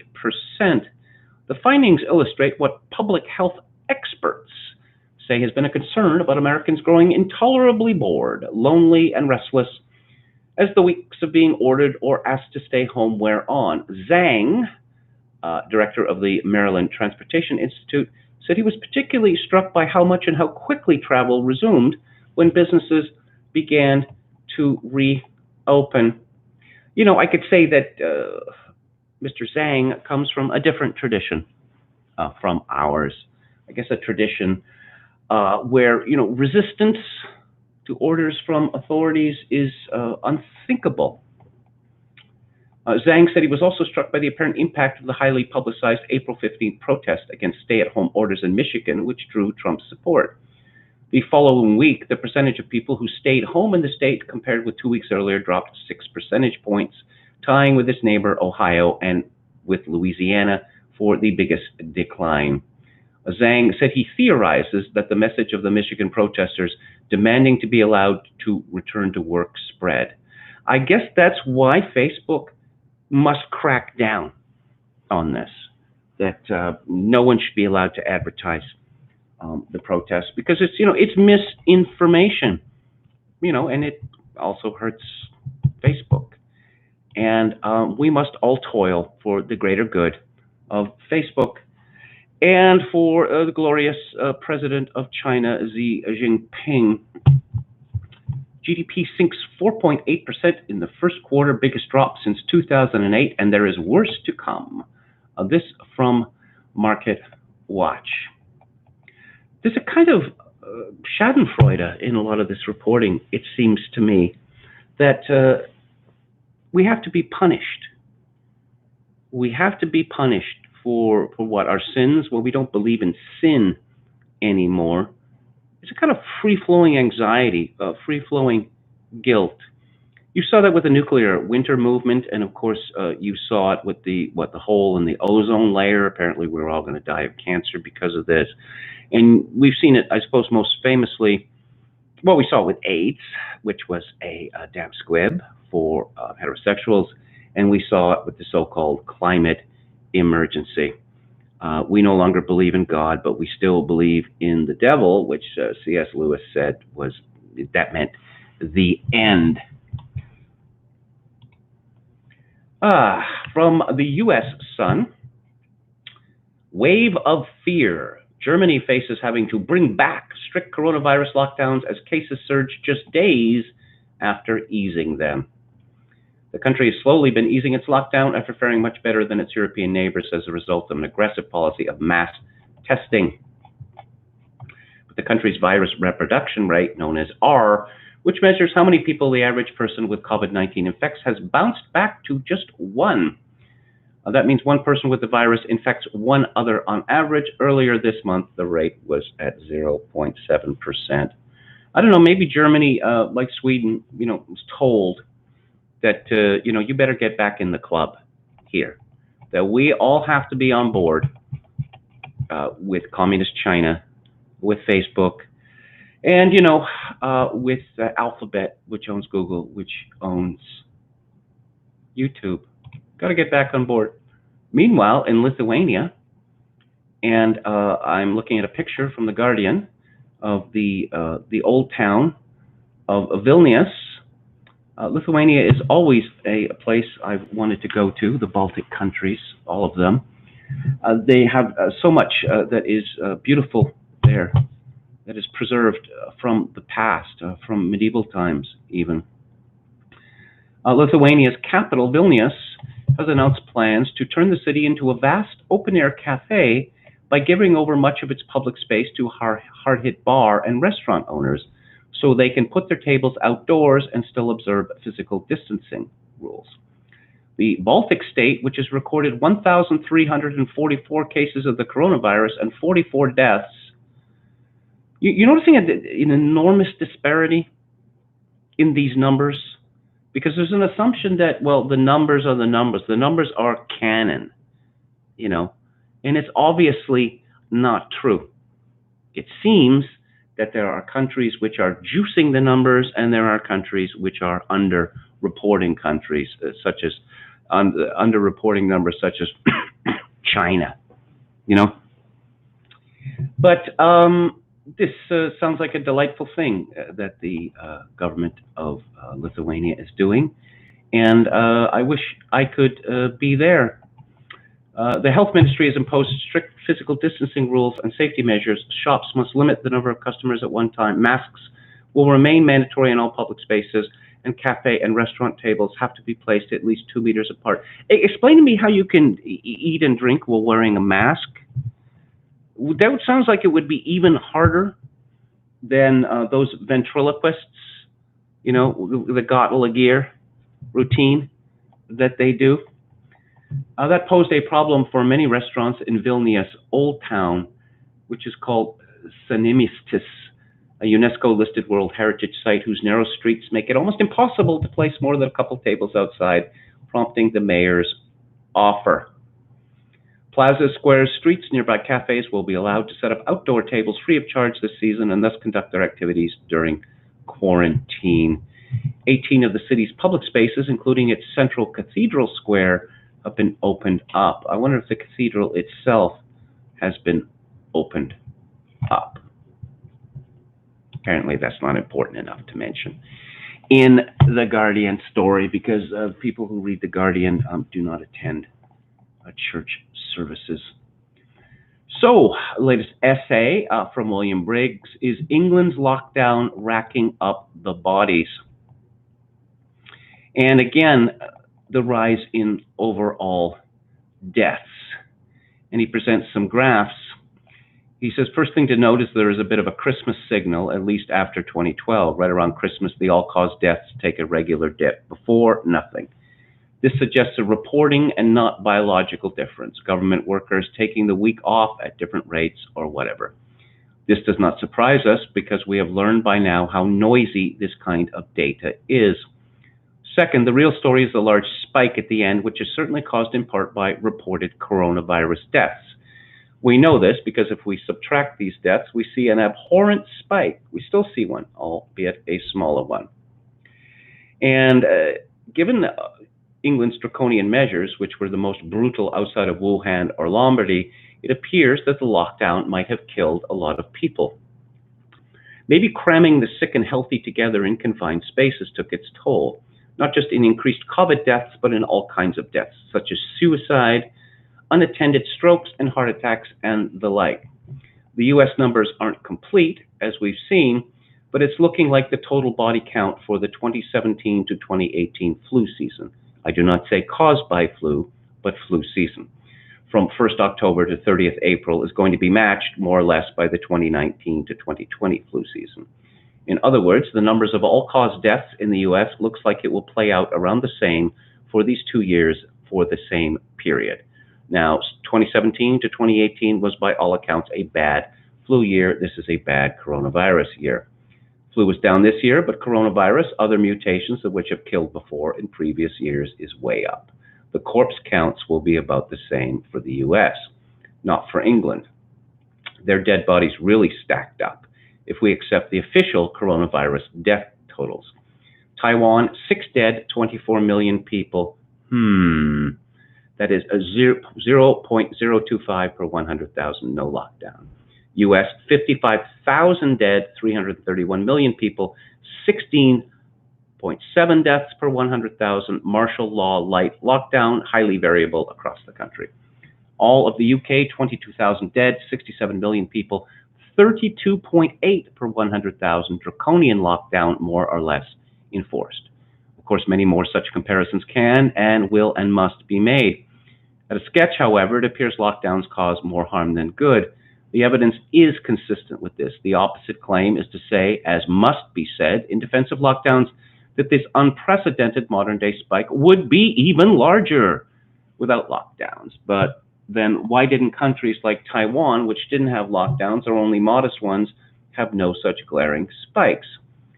What else could account for England's huge spike? What else indeed? Now focus on the blow-up. The main spike in undeniable, assuming no errors and counts, but look at the dashed line, which is also deaths, but subtracting the unfortunate coronavirus deaths, this is another unexpected spike. We saw in the full decade, secondary peaks of this size didn't happen after flu season. It did happen here. The deaths were not, officials say, coronavirus deaths. They were therefore other deaths. They must have been unusual deaths in the sense they occurred with unexpected frequency. Something must have caused them. What else is there but the lockdown? Well, that's not a proof, of course, but the burden of proof is on those who would defend the lockdown. What are those other deaths? Looking at the breakdowns by age, not shown, most of the spike in all deaths comes from those north of 60, both male and female, with stronger signals increasing with age on average. Usually, people this age are dying from cancer and heart disease, strokes, CHF, MIs, and so on. Are these people not seeking medical treatment as usual? People being turned away? Stress, panic, and fear increased suicides? We're assuming the corona deaths are real. Very well. There were 22,000 of these as of this date. We have to guess. But supposing there was no coronavirus, we'd expect the data to tail down noisily, as it always has. The extra spike wouldn't be there by these assumptions. Meaning, with no coronavirus and its associated political and social changes, we'd ordinarily see about 20 plus 22,000 fewer deaths than were observed. The first 20,000 is the extra spike. There is, we must admit, considerable uncertainty in that 20,000. It isn't zero and it isn't 50,000. It's surely in between, though. Again, this isn't proof, but it's pretty good evidence the lockdowns caused a lot of harm, physical harm, at the least. Naturally, officials, realizing the importance of an analysis like this, might go back, like our Yale professors, and claim retroactively that the bodies in the secondary spike are also coronavirus deaths. But that doesn't solve the problem, because then, given the absence of spikes in places without lockdowns, it looks like the lockdowns might be responsible for extra corona deaths. Again, this is, I suppose, the most disturbing thing about the lockdown. Okay, we're going to have a lockdown. This is serious. We mean it. And we're also going to start emptying out the jails, but we're going to arrest people for attending funerals. And why are we doing this? You know, prove it. Prove that it works. Will the experts say so? No, not all of the experts say so. What are going to be the secondary consequences of the lockdown? Not important. In fact, we're not even going to talk about it. Oh, really? So what must be known in advance would be the consequences, secondary consequences of the lockdown. For instance, canceling so-called elective surgery and treatment. Well, are you saying that these operations, these treatments are useless? No, of course not. Well, then why aren't you doing them? Oh, because we can't. Because the hospitals are full? Well, no, the hospitals aren't full, but they might be full at some point in the future. But anyway, this is completely irrelevant. The fact that the program that we are forcing on you might actually result in more deaths from causes other than COVID-19 and actual more COVID-19 deaths, irrelevant. We're all in this together. That is the slogan to remember. All in it together. If you stand outside the consensus, you are an enemy of the people. And Toby Young looks at these shocking numbers from Britain. They show a big jump in care home deaths compared to the previous week. The number of overall deaths in care homes from week 16, April 11th to 17th, was 7,316. That's 2,389 higher than week 15, almost double the number in week 14, and almost triple the number in week 13. However, deaths from COVID-19 in care homes in week 16 was 2,131, less than the number of deaths in hospitals, 4,766. So what is the Times basing its headline on? And the headline was care home deaths set to overtake hospitals. Turns out this is the view of David Spiegelhalter, the Cambridge statistician. Here's the key sentence. Professor Spiegelhalter said that it was possible that coronavirus deaths in the homes now exceeded those in hospitals, with both running at about 400 a day, but heading in opposite directions. In fact, the average number of deaths in care homes in week 16 was 304, although it may be larger now. Again, we keep hearing about this noise in the data. Well, the noise is becoming deafening, even without the manipulation that's going on, even without the suggestion that the dead are going to be harvested for numbers. And yes, CNN, who should be surprised there, made a gross error in a story. The true death toll from the coronavirus in England and Wales up to April 17th was 54% higher than the U.S. government daily figures, according to Britain's Office of National Statistics. The numbers are shocking, the numbers are unacceptable, but actually the numbers are much, much, much higher. Well, how much higher are they? Well, get back to us after we finished harvesting the dead and adjusting our models. Manhattan Contrarian has looked at the way COVID deaths are recorded in the U.S., concluded that they've almost certainly been overreported, including in hospitals, not least because hospitals have a financial incentive for inflating the figures. Yes, we've talked about that. COVID patients, they get more for COVID patients than for normal patients, and double that when ventilators are employed. This morning's Telegraph, yes, Toby Young asked, will we see a big uptick in the number of deceased NHS workers being recorded as having died from COVID-19 now that the government has said it will compensate their families to the tune of £60,000? This morning's Telegraph leads with the fact that the government has changed the wording of its fifth test, watering it down considerably. It used to stipulate that the government would only start easing the lockdown if it was, quote, confident that any adjustments to the current measures will not risk a second peak of infections, unquote. But at yesterday's Downing Street briefing, the words that overwhelm the NHS had been added. That gives Boris Johnson considerably more wiggle room. If you can't get beyond the Telegraph's paywall, the Mail also has the test tampering story. Is the government preparing to ditch lockdown? We can but hope. I should mention that Boris Johnson's girlfriend gave birth to a baby boy. So Toby Young issues congratulations. Boris is, he is the public face of coronavirus because he has been treated for it at a hospital. And, politicians are loath to admit that they have made mistakes. So one can only hope that in Britain's case, they are going to say, oh, well, actually the numbers, despite what we've been telling you, the numbers actually look quite good. And so we're going to get back to normal. Now, the new normal. And will permanent immigration restriction be part of this new normal? Effectively, the United States government hasn't been issuing any visas for quite a few weeks now. And we have Trump's temporary immigration pause with, yes, it's circumscribed, but it's remarkable in the context of modern American politics. So Ryan Gerdusky reports some polling data from the Washington Post. Do you support temporarily blocking nearly all immigration during COVID outbreak? Overall, support versus oppose, 65 support, 34 oppose. Men, 67 to 32, women, 63 to 36. Not much of a difference there. The Democrats are split, 49-49.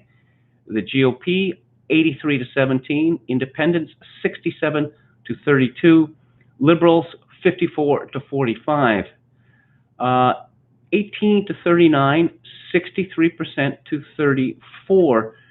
Haven't we been told repeatedly that young voters, they just love multiculturalism and they have no desire to keep the United States white? Isn't that what we've been told? Maybe that's not actually true. Whites support a wholesale blockage of immigration during this crisis by 67 to 32, blacks 61 to 37, and Latinos by 69 to 30. But wait a minute, the Latinos, it's mostly their own people who are coming to the United States. Maybe Latinos realize that the more and more of their people that come to the United States, the less their chances of getting a job or, getting a job that pays a decent wage. Joe Biden. Joe Biden was endorsed by Hillary Clinton, I believe it was yesterday, and it seemed that he lost consciousness as he was staring into a camera. It was a split screen. Biden was here and Hillary was here, and he was looking down and then like that. Yeah, this is going to be the Democratic nominee for president. Joe Biden's campaign tells senior Democrats to say Senate staffers' accusation he sexually assaulted her did not happen, but makes bogus claims the New York Times article proves his innocence. How could an article in the New York Times prove anyone's innocence or guilt? How much power are we according to the media? Oh, well, you see, look, the thing about that woman, Tara, whatever her name is, said that she got groped by Biden. It's not true. It's not? Well, that's good news. Yeah, the New York Times proves that he didn't do it. Oh, well, the New York Times. Okay. Things are looking good for Joe. Oh, and Stacey Abrams, who is the loud, angry, morbidly obese, closet lesbian from Georgia. Guess what? She, who's very thirsty to be the vice presidential nominee, has said, no, that this Tara Reade woman, talking out of her hat, didn't happen. Yeah, 25 seconds into the video, Joe Biden just kind of strokes out there. Now, people are comparing Joe in 2020 to Hillary in 2016, notably her being tossed like a sack of potatoes into a van, which may or may not have been a mobile medical center. But the difference is that, as you can see, if you watch the debates, Hillary had an enormous amount of energy during the debates, and I think that she lost all three of them. But I mean, it wasn't a dreadful performance.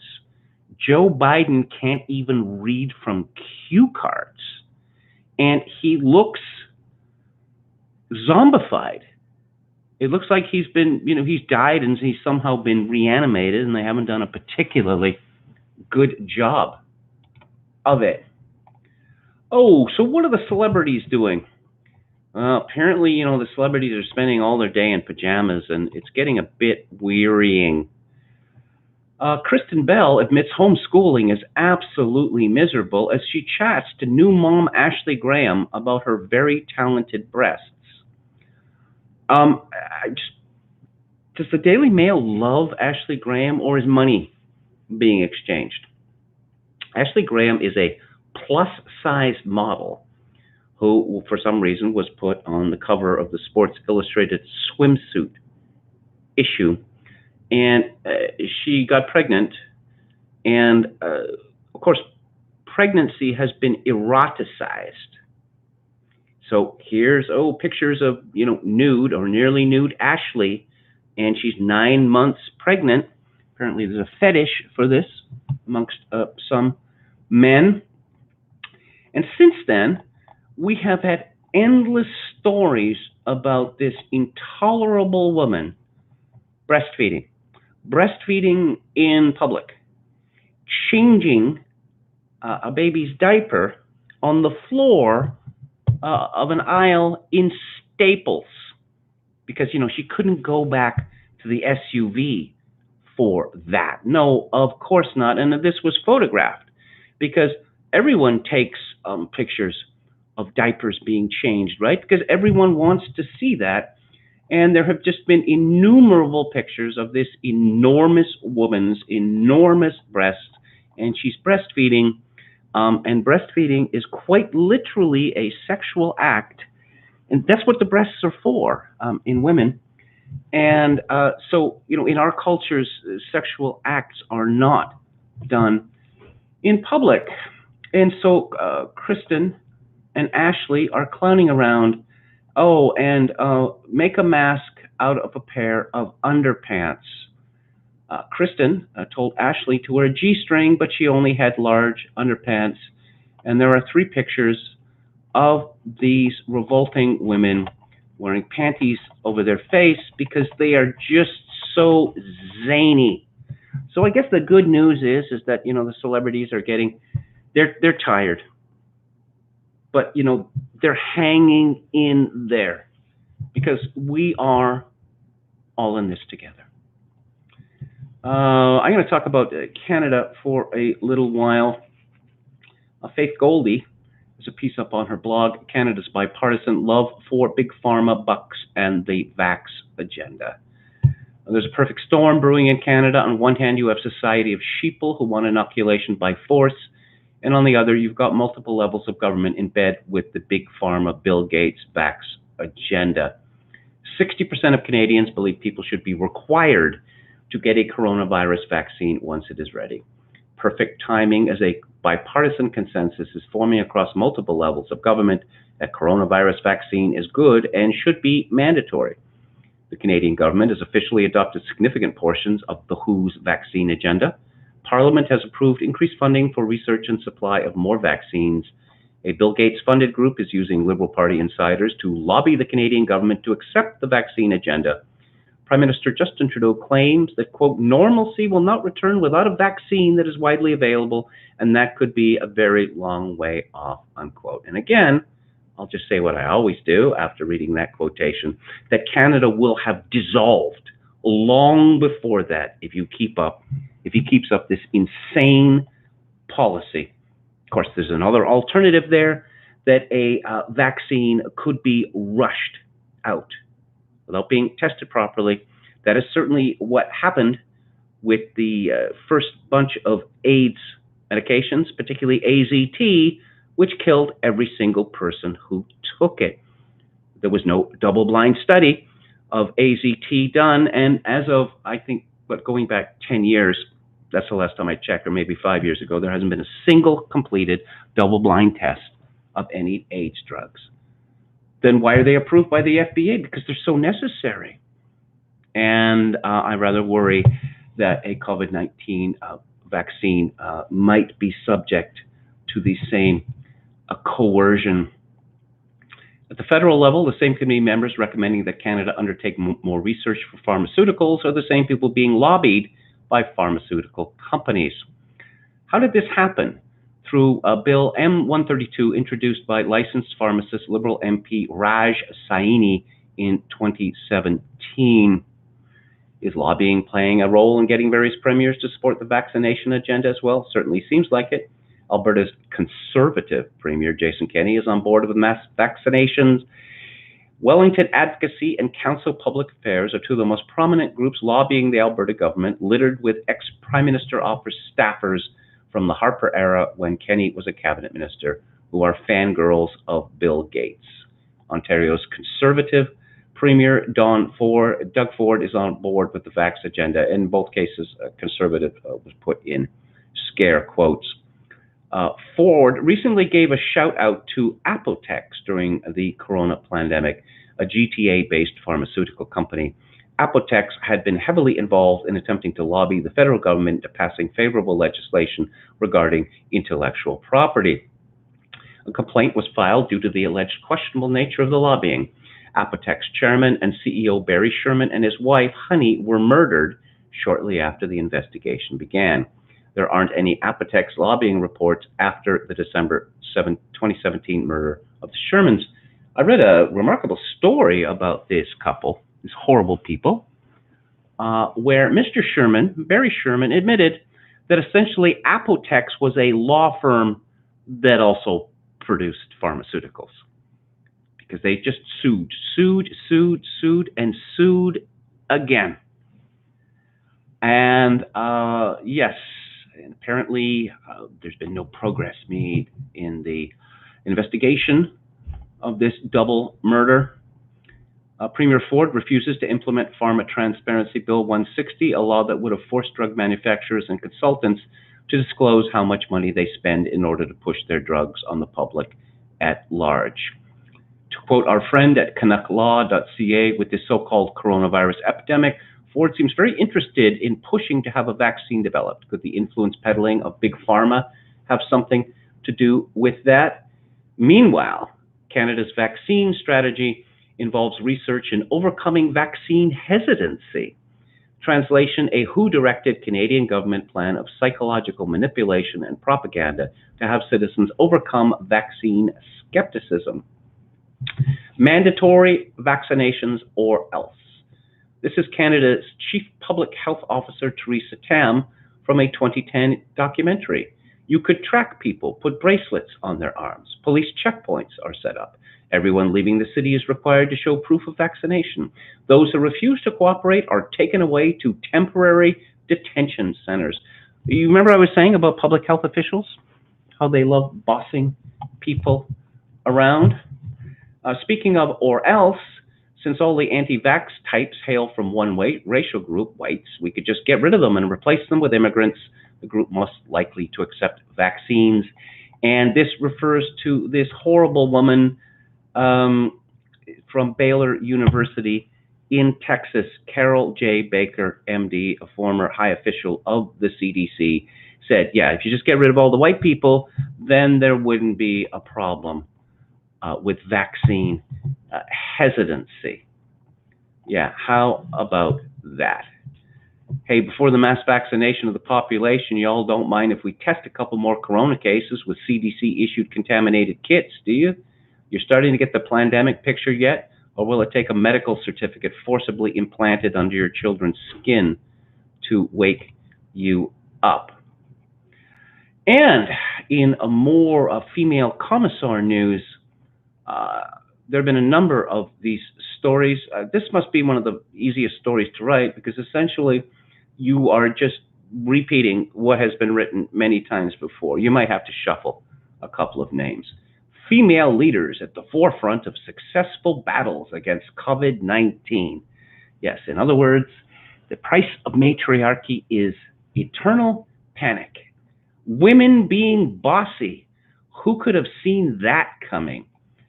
If you look at the countries and Canadian provinces that have best managed the COVID-19 pandemic, one common factor jumps out. More often than not, their response seems to include a prominent female leader. This includes Canada's Chief Medical Officer, Dr. Theresa Tam, and the top doctors for 7 of the 13 provinces and territories, including some of the most successful provinces when it comes to flattening the COVID-19 curve. The writer of this story, Ben Cousins, I don't know, it might be time for some re-education for him because flattening the curve, come on, that was March talk. This is the end of April. We flattened the curve, okay? Don't tell people that, okay? But flattening the curve isn't where we want to be. We need a vaccine, okay? We can't go back to normal. There is no normal. You got to think out of the box, only there's no box. Yeah, that's what Governor of New York said. Pretty profound, right? I'm particularly impressed and pleased to see Dr. Tam and the leadership that she has been providing nationally for us all. Paulette Senior, President and CEO of the Canadian Women's Foundation, told Newsnight by CTV News. She's been a calm, steady ship throughout this pandemic. British Columbia was among the first provinces to have any cases of the virus, but under Chief Medical Officer Dr. Bonnie Hendry's leadership, the province has until recently shown a steady decline in cases, where they're currently averaging about 30 new cases a day. Yeah, again, I'm going to suggest that the reason why the numbers are so low in Canada is that they are not being juiced. Meanwhile, New Brunswick, Prince Edward Island, and the Northwest Territories have not seen any new cases in more than a week under the leadership of Dr. Jennifer Russell, Dr. Heather Morrison, and Dr. Kami Akandola, respectively. The Northwest Territories? The Northwest Territories are a frozen wasteland above the Arctic Circle, where the only people with jobs are government employees. What?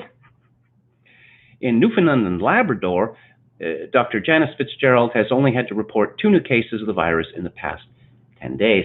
Labrador is frozen wasteland on the side of Quebec, and Newfoundland is an island almost in the middle of the North Atlantic, so one would expect that it would be, the problem would be rather lesser there. In Alberta, the province's top doctor, Dina Henshaw, that's D-E-E-N-A, has been a steady hand during her daily press briefings, even choosing to conduct one of them from home when she felt sick and waited for test results. Senior said it's not at all surprising to see these women perform so successfully while in the spotlight. Women are always good leaders, no matter the state that they're dealing with. Really? Women, this is like, believe women. Women are always good leaders. No. Some leaders are good, some leaders not so good, some leaders terrible. But no, apparently women are always good leaders. In times of crisis, the leadership that they bring is indicative of how they lead. It's really about listening, being collaborative, being nonpartisan, being informed in terms of decisions that they make. And of course, status seeking and groupthink, consensus, mandatory consensus, that has nothing to do with female leadership. Let's see, it should be noted that the Northwest Territories is the only female premier in Canada. The Northwest Territories, again, it's a huge place. Nobody lives there. Frozen wasteland. But in Germany, Chancellor Angela Merkel, and again, leaders across the world, including New Zealand Prime Minister Jacinda Ardern, who have done many different things, have had many different policies, are all going to be lumped together. Yay, slay queens. Maxime Bernier says that Theresa Tam's statements in the 2010 documentary, to which I just alluded to, are really disturbing. She appears to support drastic police state measures, the type a Chinese communist regime would resort to fight an epidemic. Yes, but no, that has nothing to do with her being Chinese or being born in Hong Kong. People who have seen Theresa Tam on television might ask, why is it that she speaks with an English accent? And the reason is that she was raised in England, and she lived in England to the time that she got her medical degree from the University of Nottingham. Anyway, in Canada, we have 50,363 cases with 2,904 deaths. Let's go to Saskatchewan. Still holding steady at 5 deaths and 366 cases, which may be the same number as yesterday. Maybe it's one higher. Again, 1.1 million people in Saskatchewan. Why don't you just, Scott Moe is the premier, just flip that switch and get back to normal. These numbers indicate a situation which isn't even a crisis, let alone a catastrophe. British Columbia, which has a population of 5.1 million, has zoomed up to 105 deaths. 34 new cases in British Columbia. And let's see what's happening in my little corner of the world. Vancouver Island. Have they stopped reporting the deaths from Vancouver Island, or the numbers from Vancouver Island? Yeah, I suspect they have, because it's kind of embarrassing. There have been 2. I could be wrong. Maybe as high as 3 deaths on the whole of Vancouver Island, and we have a modified lockdown with businesses shut down. I'd say in Victoria, 3/4 of the businesses are shut down. Many of those are never going to open again. And again, a maximum of 3 deaths. Yes, another Canadian story. I mean, there's some, things that are defining national characteristics of Canada that are being ignored because of COVID-19. As I've explained previously, in Canada, every boutique enthusiasm becomes a defining national characteristic in 5 years. And our Supreme Court, which is critarchy, which just the law means whatever it says it does, it recently made prostitution legal for the stated reason that prostitutes were in danger by the fact that prostitution was illegal. I guess you could make bank robbery legal. You could make extortion legal, because engaging in crimes generally is more dangerous than not engaging in crimes. The Supreme Court also made legal physician-assisted suicide, or physician-assisted murder, as I call it. And our wonderful Canadian Broadcasting Company reports interest in medically assisted deaths has increased during the COVID-19 outbreak, but some Canadian doctors say the pandemic is making it harder to provide such services. For one thing, extra personal protective equipment is needed, and it's hard to find. I guess it's not needed for the people that are being put to death. My response is, when did murder become a service? Okay, I wanted to talk about a trend in Hollywood, which is to make the past resemble the future, and to make the future resemble the millennium. there's a piece by Hugh Montgomery, the BBC, about Ryan Murphy's new show, which is called Hollywood, his show for Netflix. Ryan Murphy, he's had any number of hits. He was responsible for Glee, of which, what's his name? Bret Easton Ellis, or Bret Ellis Easton? I can never get his name right. Who is the gay novelist, said memorably that watching Glee was like stepping into a puddle of AIDS. Curiously, many of the people associated with the Glee show have come to grim ends. Very curious story, that, and still developing and underreported. But he has a new show. It's called Hollywood. It's on Netflix. It starts May 1st. And it's revolutionary because, everything you thought you knew about Hollywood, not true. Hugh Montgomery writes, when it comes to shaking up Hollywood's prejudiced ecosystem, few figures have been quite as prominent as Ryan Murphy of late. With this ever-expanding universe of TV series and franchises, the prolific showrunner has, to varying degrees, foregrounded those historically disempowered in Tinseltown: older, female, BAME. What does that mean? Black, Asian, Middle East? I don't know. BAME. Queer and transgender actors, writers, and directors. Yet not content with changing the present-day la landscape, he has now decided to reconstruct its past. In his second show for Netflix, Hollywood, he conjures up a counterfactual history of the post-war film industry in which moral probity won out and women and minorities found a way to thrive. Unfortunately for Murphy and co-creator Ian Brennan, though, the result comes across as considerably less rousing and considerably more megalomaniacal than they presumably intended. Yes, Ryan Murphy is also responsible for the second season of American Crime Story, the murder of Johnny Versace. I have read Maureen Orth's book. I believe it's called Party Favors. I highly recommend it. This series was a travesty. Gays are suffering. Oh, everyone is gay too, by the way. But there's just so much discrimination. It's all fake. All of this falseness was added by Ryan Murphy in order to push the gay agenda. I mean, it's not necessary. The whole story of Andrew Cunanan and his world and Johnny Versace and his world and how these worlds came together is such an amazing story that it doesn't need to be messed about with. The BBC writer continues, Murphy, of course, made a very good series about old Hollywood a few years ago. A feud, Betty and Joan, sadly affecting restaging of the showdown between Betty Davis and Joan Crawford during the making of Whatever Happened to Baby Jane. Yeah, okay. Betty Davis, I don't know. She had some good movies. All About Eve, certainly.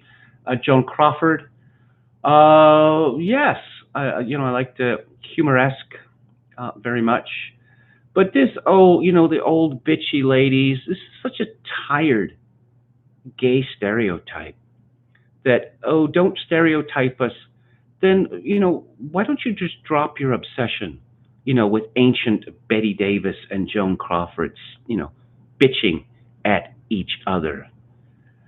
Okay, but Hollywood is no companion piece eschewing that shows a savage disillusionment with movie making in favor of starry-eyed liberal idealism. It is much more akin to Murphy's career-making teen hit Glee with sleeker side partings, telling the story of a group of beautiful young wannabes trying to climb the showbiz ladder. There's black gay screenwriter,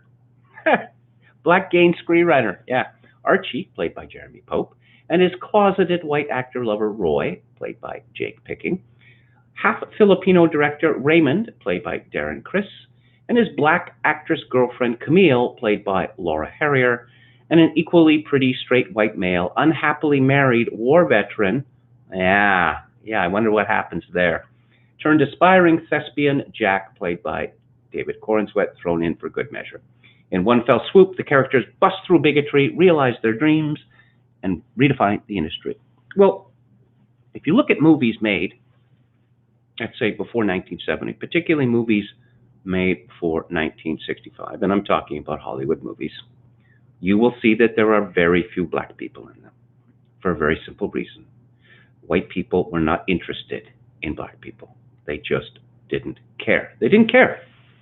And a lot of them would be put out by seeing black characters on the screen unless they were servants.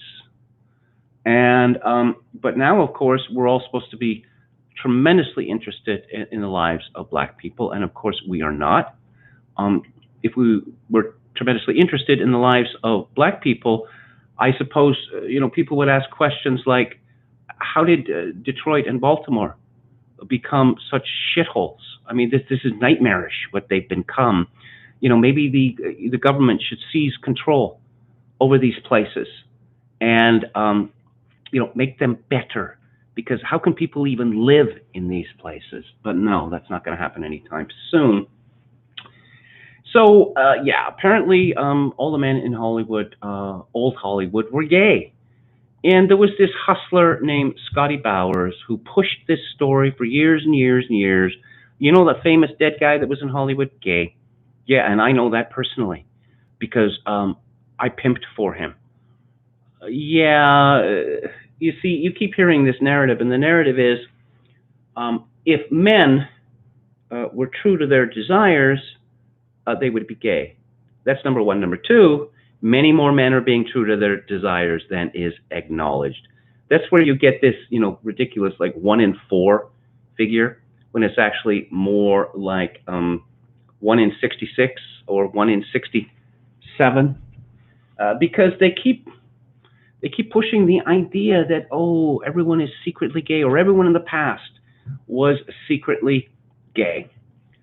Anna May Wong, the first Chinese-American film star, is mentioned. Americans did not want to see Orientals on the screen unless it was, Charlie Chan, being played by a white man. Oh, let's see. The Big Bang Theory's Jim Parsons providing some reptilian charisma as the notorious predatory super agent Henry Wilson. Henry Wilson put it to men, like Rock Hudson. He renamed these young men and said to them, "You're going to have sex with me. If you want to be a success, if you want to have sex with me, I'll drop you as a client, and I will make sure that no one ever hires you in the industry again." That's not a very pro-gay story, but Jim Parsons, reptilian is a good way of describing Jim Parsons. That show that he was in, The Big Bang Theory, I thought 2.5 Men was the most disgusting thing on television, but I think The Big Bang Theory managed to best it. So how about the future? Well, the future is going to be woke. It's going to be lit and woke. And that's what we are being told now. There's a piece on UNS by Guillaume Durocher called "Divine Right on the Collapse of Star Trek." Now, when I was a boy, the original Star Trek was my favorite TV show. And it was canceled after 2 years, and I was outraged, absolutely outraged. Those morons, they have no idea what they're doing. And then it was canceled after 3 years, and I was outraged again, but it didn't come back. And then in the 70s, at the early 70s, they started showing it in syndication. So I saw, I suppose, most of the episodes. There's only 79 of them, I think. And I thought a lot of them were absolutely laughable. But what I was struck by more than that is, oh my God, this is Lyndon Johnson's Great Society in space. It's liberalism. Liberalism contained the galaxy. So obviously, if it contained the galaxy, it has to be instituted in the United States, because the United States, I mean, that's nothing compared to the galaxy.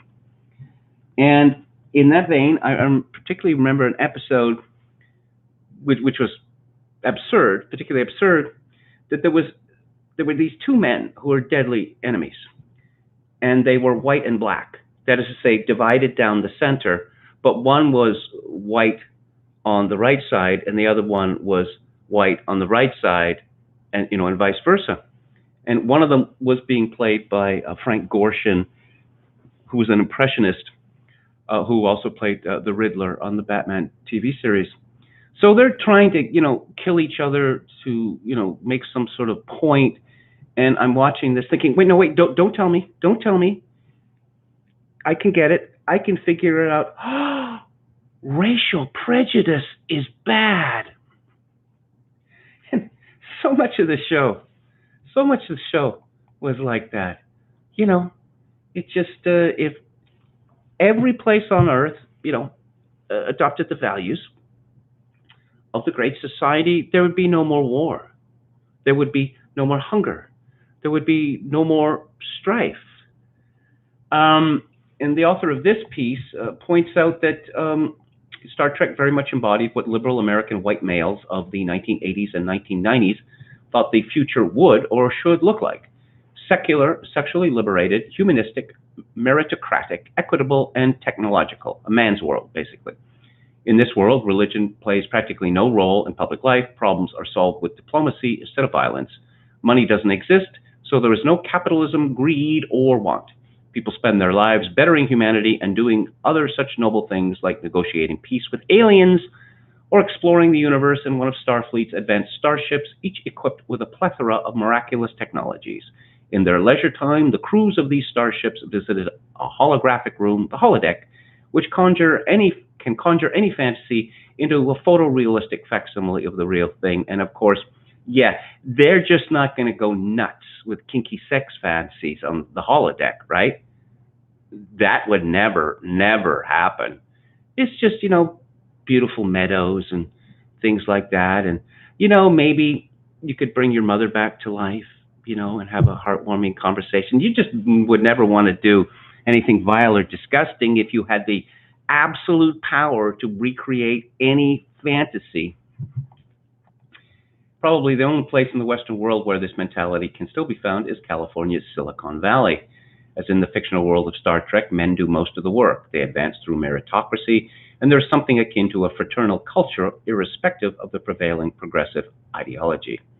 Silicon Valley is also still largely free of the odious diversity requirements imposed on the rest of society. The original series featured a lead triangle of male actors, Kelly, Shatner, and Nimoy. The sequel, The Next Generation, featured mostly male characters, certainly all the most popular ones. These characters often featured something educated men are interested in. The second officer is an android. The chief engineer has a technology supplemented vision. The executive officer is a ladies' man and a master strategist who plays games of skill underpinned by mathematical rules. The captain is a wise and cultured authority figure who reads Shakespeare. The security chief is a noble warrior from an alien species whose culture is based around honor. Spin-offs like Deep State Nine and Voyager were more diverse, but still roughly comported to what the male audience desired. The high point of the franchise, The Next Generation, featured a mostly white liberal cast and various things white liberals liked at the time: sex appeal, food, pseudo-intellectualism, although handled capably by the talented male writers, cutting-edge tech, meritocracy, optimism, exploration, and the white man's moralism. Yeah, and that came to an end. That white males they're bad people. They are bad people and must be mocked. And apparently the world is going to be run by Mary Sue's. Or there's a video. The difference between TNG, The Next Generation, and Star Trek Discovery, and there is a captain who, she has the resting bitch face, okay? You just look at her, and she is going to demand to speak to the manager. And she is reassigning a crew member and saying, the conversation's over. It's over. Why are you still talking? The conversation is over. Don't you understand that? And this guy's trying to get a word in, and he can't. And it's just like, if it were possible for a man to be snarked to death, this is the woman to do it. And this world of Captain Resting Bitch Face and Lieutenant Mary Sue, I like science. We see the effect that this has on real life. And this is why I think what I've been talking about is important. You know, the kick-ass chick, you know, she weighs about 110 pounds, but some 250-pound combat-trained heavy gets the drop on her, but she prevails. Well, we see this playing out in real life, where women are increasingly attacking men. And usually this ends quite badly for them. But wait a minute, I see it on TV and I see it on the movies that size doesn't matter, that weight doesn't matter, that reach doesn't matter, that upper body strength doesn't matter, that a woman can take on any man. So we have seen this in sexual intercourse, that pornography has become so ubiquitous that many of the tropes of pornography are being imitated in real life because people don't seem to understand that the things that are done in pornographic movies are done because missionary sex would be boring to photograph because there's really nothing to see there. And so the U.S. Navy, for instance, has decided, yes, we have to hire and promote Lieutenant Mary Sue and Captain Resting Bitchface, and then it leads to a situation where, is an American warship, and two senior officers, they're not talking to each other because you know what you did, and a deadly collision results. That we are going to remake the world. Of course, you know, getting women into infantry roles, and of course, they have to be in the Rangers, and we're going to get them into the Special Forces, despite the fact that they cannot pass the tests without cheating. But no, I mean, for what reason would a woman be a worse soldier than a man? Well, I can list all sorts of reasons, and also I can cite history that having women in units significantly breaks down unit cohesion for lots of reasons, because the women are looking for any excuse not to work, because, you know, military work is often, well, it's boring, but then it's often, you know, highly dangerous and requiring a great deal of strength and endurance, and like getting pregnant. That'll get you off the hook, right? But also, if the woman is actually in a combat situation, then unit cohesion breaks down because the men act naturally and make extra efforts to protect the woman. But, you know, I'm just looking again at this resting bitch face of this character on Star Trek Discovery, and there was a memorable takedown on Red Letter Media of the whole science. We love science. Ooh, math. That's the math, the power of math. And yeah, we're just going to take a black hole and we're going to throw it across the universe because blah, blah. Yeah, of course. You know, you can make up science in a show. And Peter Serafinowicz famously did this with his show, Look Around You. But it has to be internally consistent.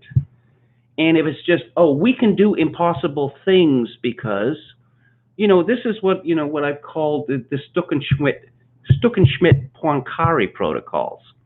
That what you're saying, Captain, is physically impossible. Well, if you remember the Stuckenschmidt-Poincaré protocols, of course, Stuckenschmidt-Poincaré. Well, what are those protocols? No, it just, apparently, you know, it's like a cartoon world. We can do whatever we want. Now, this article from UNS explains how every vestige of what manhood and a code and honor, respect, all that sort of thing, they have just been bled out of Star Trek Discovery. And minorities are superior in every conceivable way to white people, and women, of course, and you know, don't forget the alphabet people. They are better in every single way than boring straight people. And of course, Picard is in love with Data, or vice versa, because all men swing both ways, right? And that's 7 of 9. Oh, lesbian now, because all women are lesbian, right? Oh, yes, the vandalization of Star Trek. And what's this guy's name? Chris Pine? Is that the actor's name? Who is he's not a homosexual? No, no, obviously not a homosexual like Zachary Quinto. No, Chris Pine is he's a great, fine leading man. Nothing untoward about him. Let's go back to the chat here. Ashley Bravo says, Angelo John Gage uploaded a really black-pilled video today. I wonder about what. British American says, a woman in uniform, any uniform, is an assault on the eyes, the only exception being the Queen. Well, I talked about nurses' uniforms, which you don't see. I mean, old-timey nurses' uniforms, which you only see now, on Halloween, the sexy nurse meme. I thought those uniforms were quite becoming, instead of the purple pajamas they wear now. Manfred von Thistlebaum says, once the surveillance state is completely in place, there will be no possibility of real change in the system. You older viewers might remember there was a very famous commercial for the Apple Macintosh, which was just being introduced. It played at the Super Bowl. It was directed by Ridley Scott, and it showed a young woman destroying a telescreen. You see the IBM world, the PC world. This was like Orwell's 1984, and Apple was the great disruptor. And of course, Apple is now one of the companies which is enforcing compliance on everyone. Johnny Gatt retweeted a clip of Eric Stryker admitting he's a Marxist communist and wishes to see the destruction of the United States of America. Well, that's not really as surprising, is it? British American, my policy about women in the military, police, fire department is none. One of the things that happens, which is really disturbing, is when it becomes obvious that, I mean, there's some women who can keep up, but most of them can't.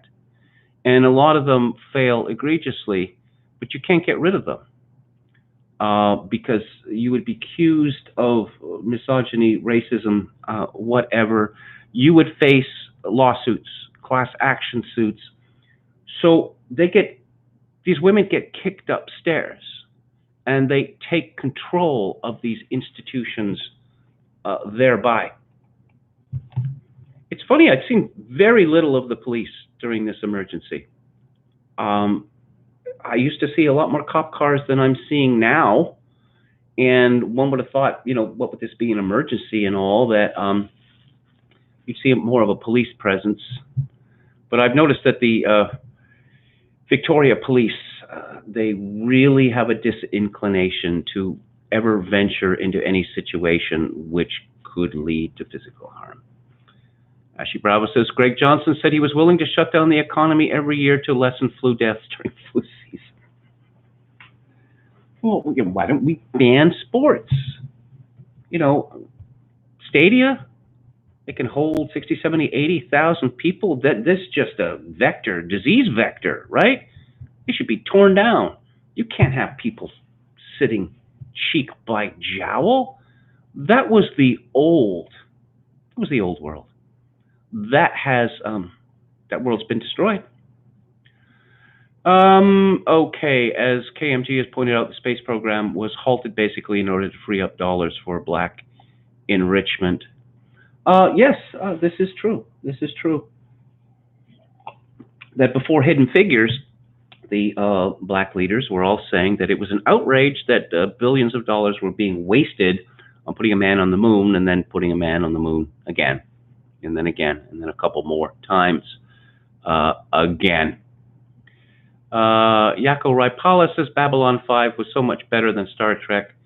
Its writer is an annoying leftist with Trump derangement syndrome, but somehow the future people have the same human nature as we do. I was reading somewhere today that apparently there was a copyright infringement suit from Babylon 5 against one of these spin-offs. I don't know. I don't know anything about Babylon 5 except I just think of Dwight from The Office and his obsession with Babylon 5. I mean, perhaps that's unfair. Slavov Zizek says Noam Chomsky is accusing him of being a racist. I'd like to I'd like to see that battle, you know. uh the Comte de Baraya says humans are fascinating. I like everything about humans. There is nothing more intriguing. Well, it seems that we're not interested in humans anymore. We're interested in science. And we're interested in, I suppose, in fake science, that you can just do anything if you utter the magic word science and math, and particularly if it's a woman doing it, you know? A Visionary Companion says Gil Scott Heron's Whitey on the Moon is supposed to be regarded as profound social commentary. I'm just thinking of James Murphy of LCD Sound System. I'm losing my edge. Gil Scott Heron. The revolution will not be televised, he said. Well, he sure was wrong about that one. Everything's televised now. We're all going to be surveilled at all times. And I guess the Chinese are going to sell us the machines to do that. Actually, they've been donating drones for surveillance purposes to American police forces. That's awfully decent of them, wouldn't you say? Anyway, I'm going to wrap it up here. I've gone a little long, 20 minutes too long. I apologize for that. Thank you all for listening and or watching. Theater Thursday tomorrow, we're going to be talking about one of my very favorite movies. It's by Michel Gondry. It's called The Science of Dreams. And on Friday, we're going to be discussing Woody Allen's autobiography, Apropos of Nothing. I'll just say I was quite tickled in the first pages that he's talking about school and how much he hated school. And one of the reasons that he hated school was because of the Irish teachers. And the Irish teachers made everyone miserable, especially the Jewish students. And then he names two of the teachers. And the first one he names is Reed, and the second one he names is Fletcher. And neither of those are Irish names. I suspect to Woody Allen, Irish is a placeholder for white non-Jews. Anyway, if you like the show or any part of it, I'd appreciate it if you clicked on the like button and subscribe to my YouTube channel if you haven't already. I'll be back on the air tomorrow at 4 p.m. Pacific, 7 p.m. Eastern. If you'd like to support the show, my PayPal account is under my Hotmail address, kevin_grace@hotmail.com. I will leave you with my current COVID benediction, is that I hope in these days of total atomization that you all manage to have some actual human interaction. Good night.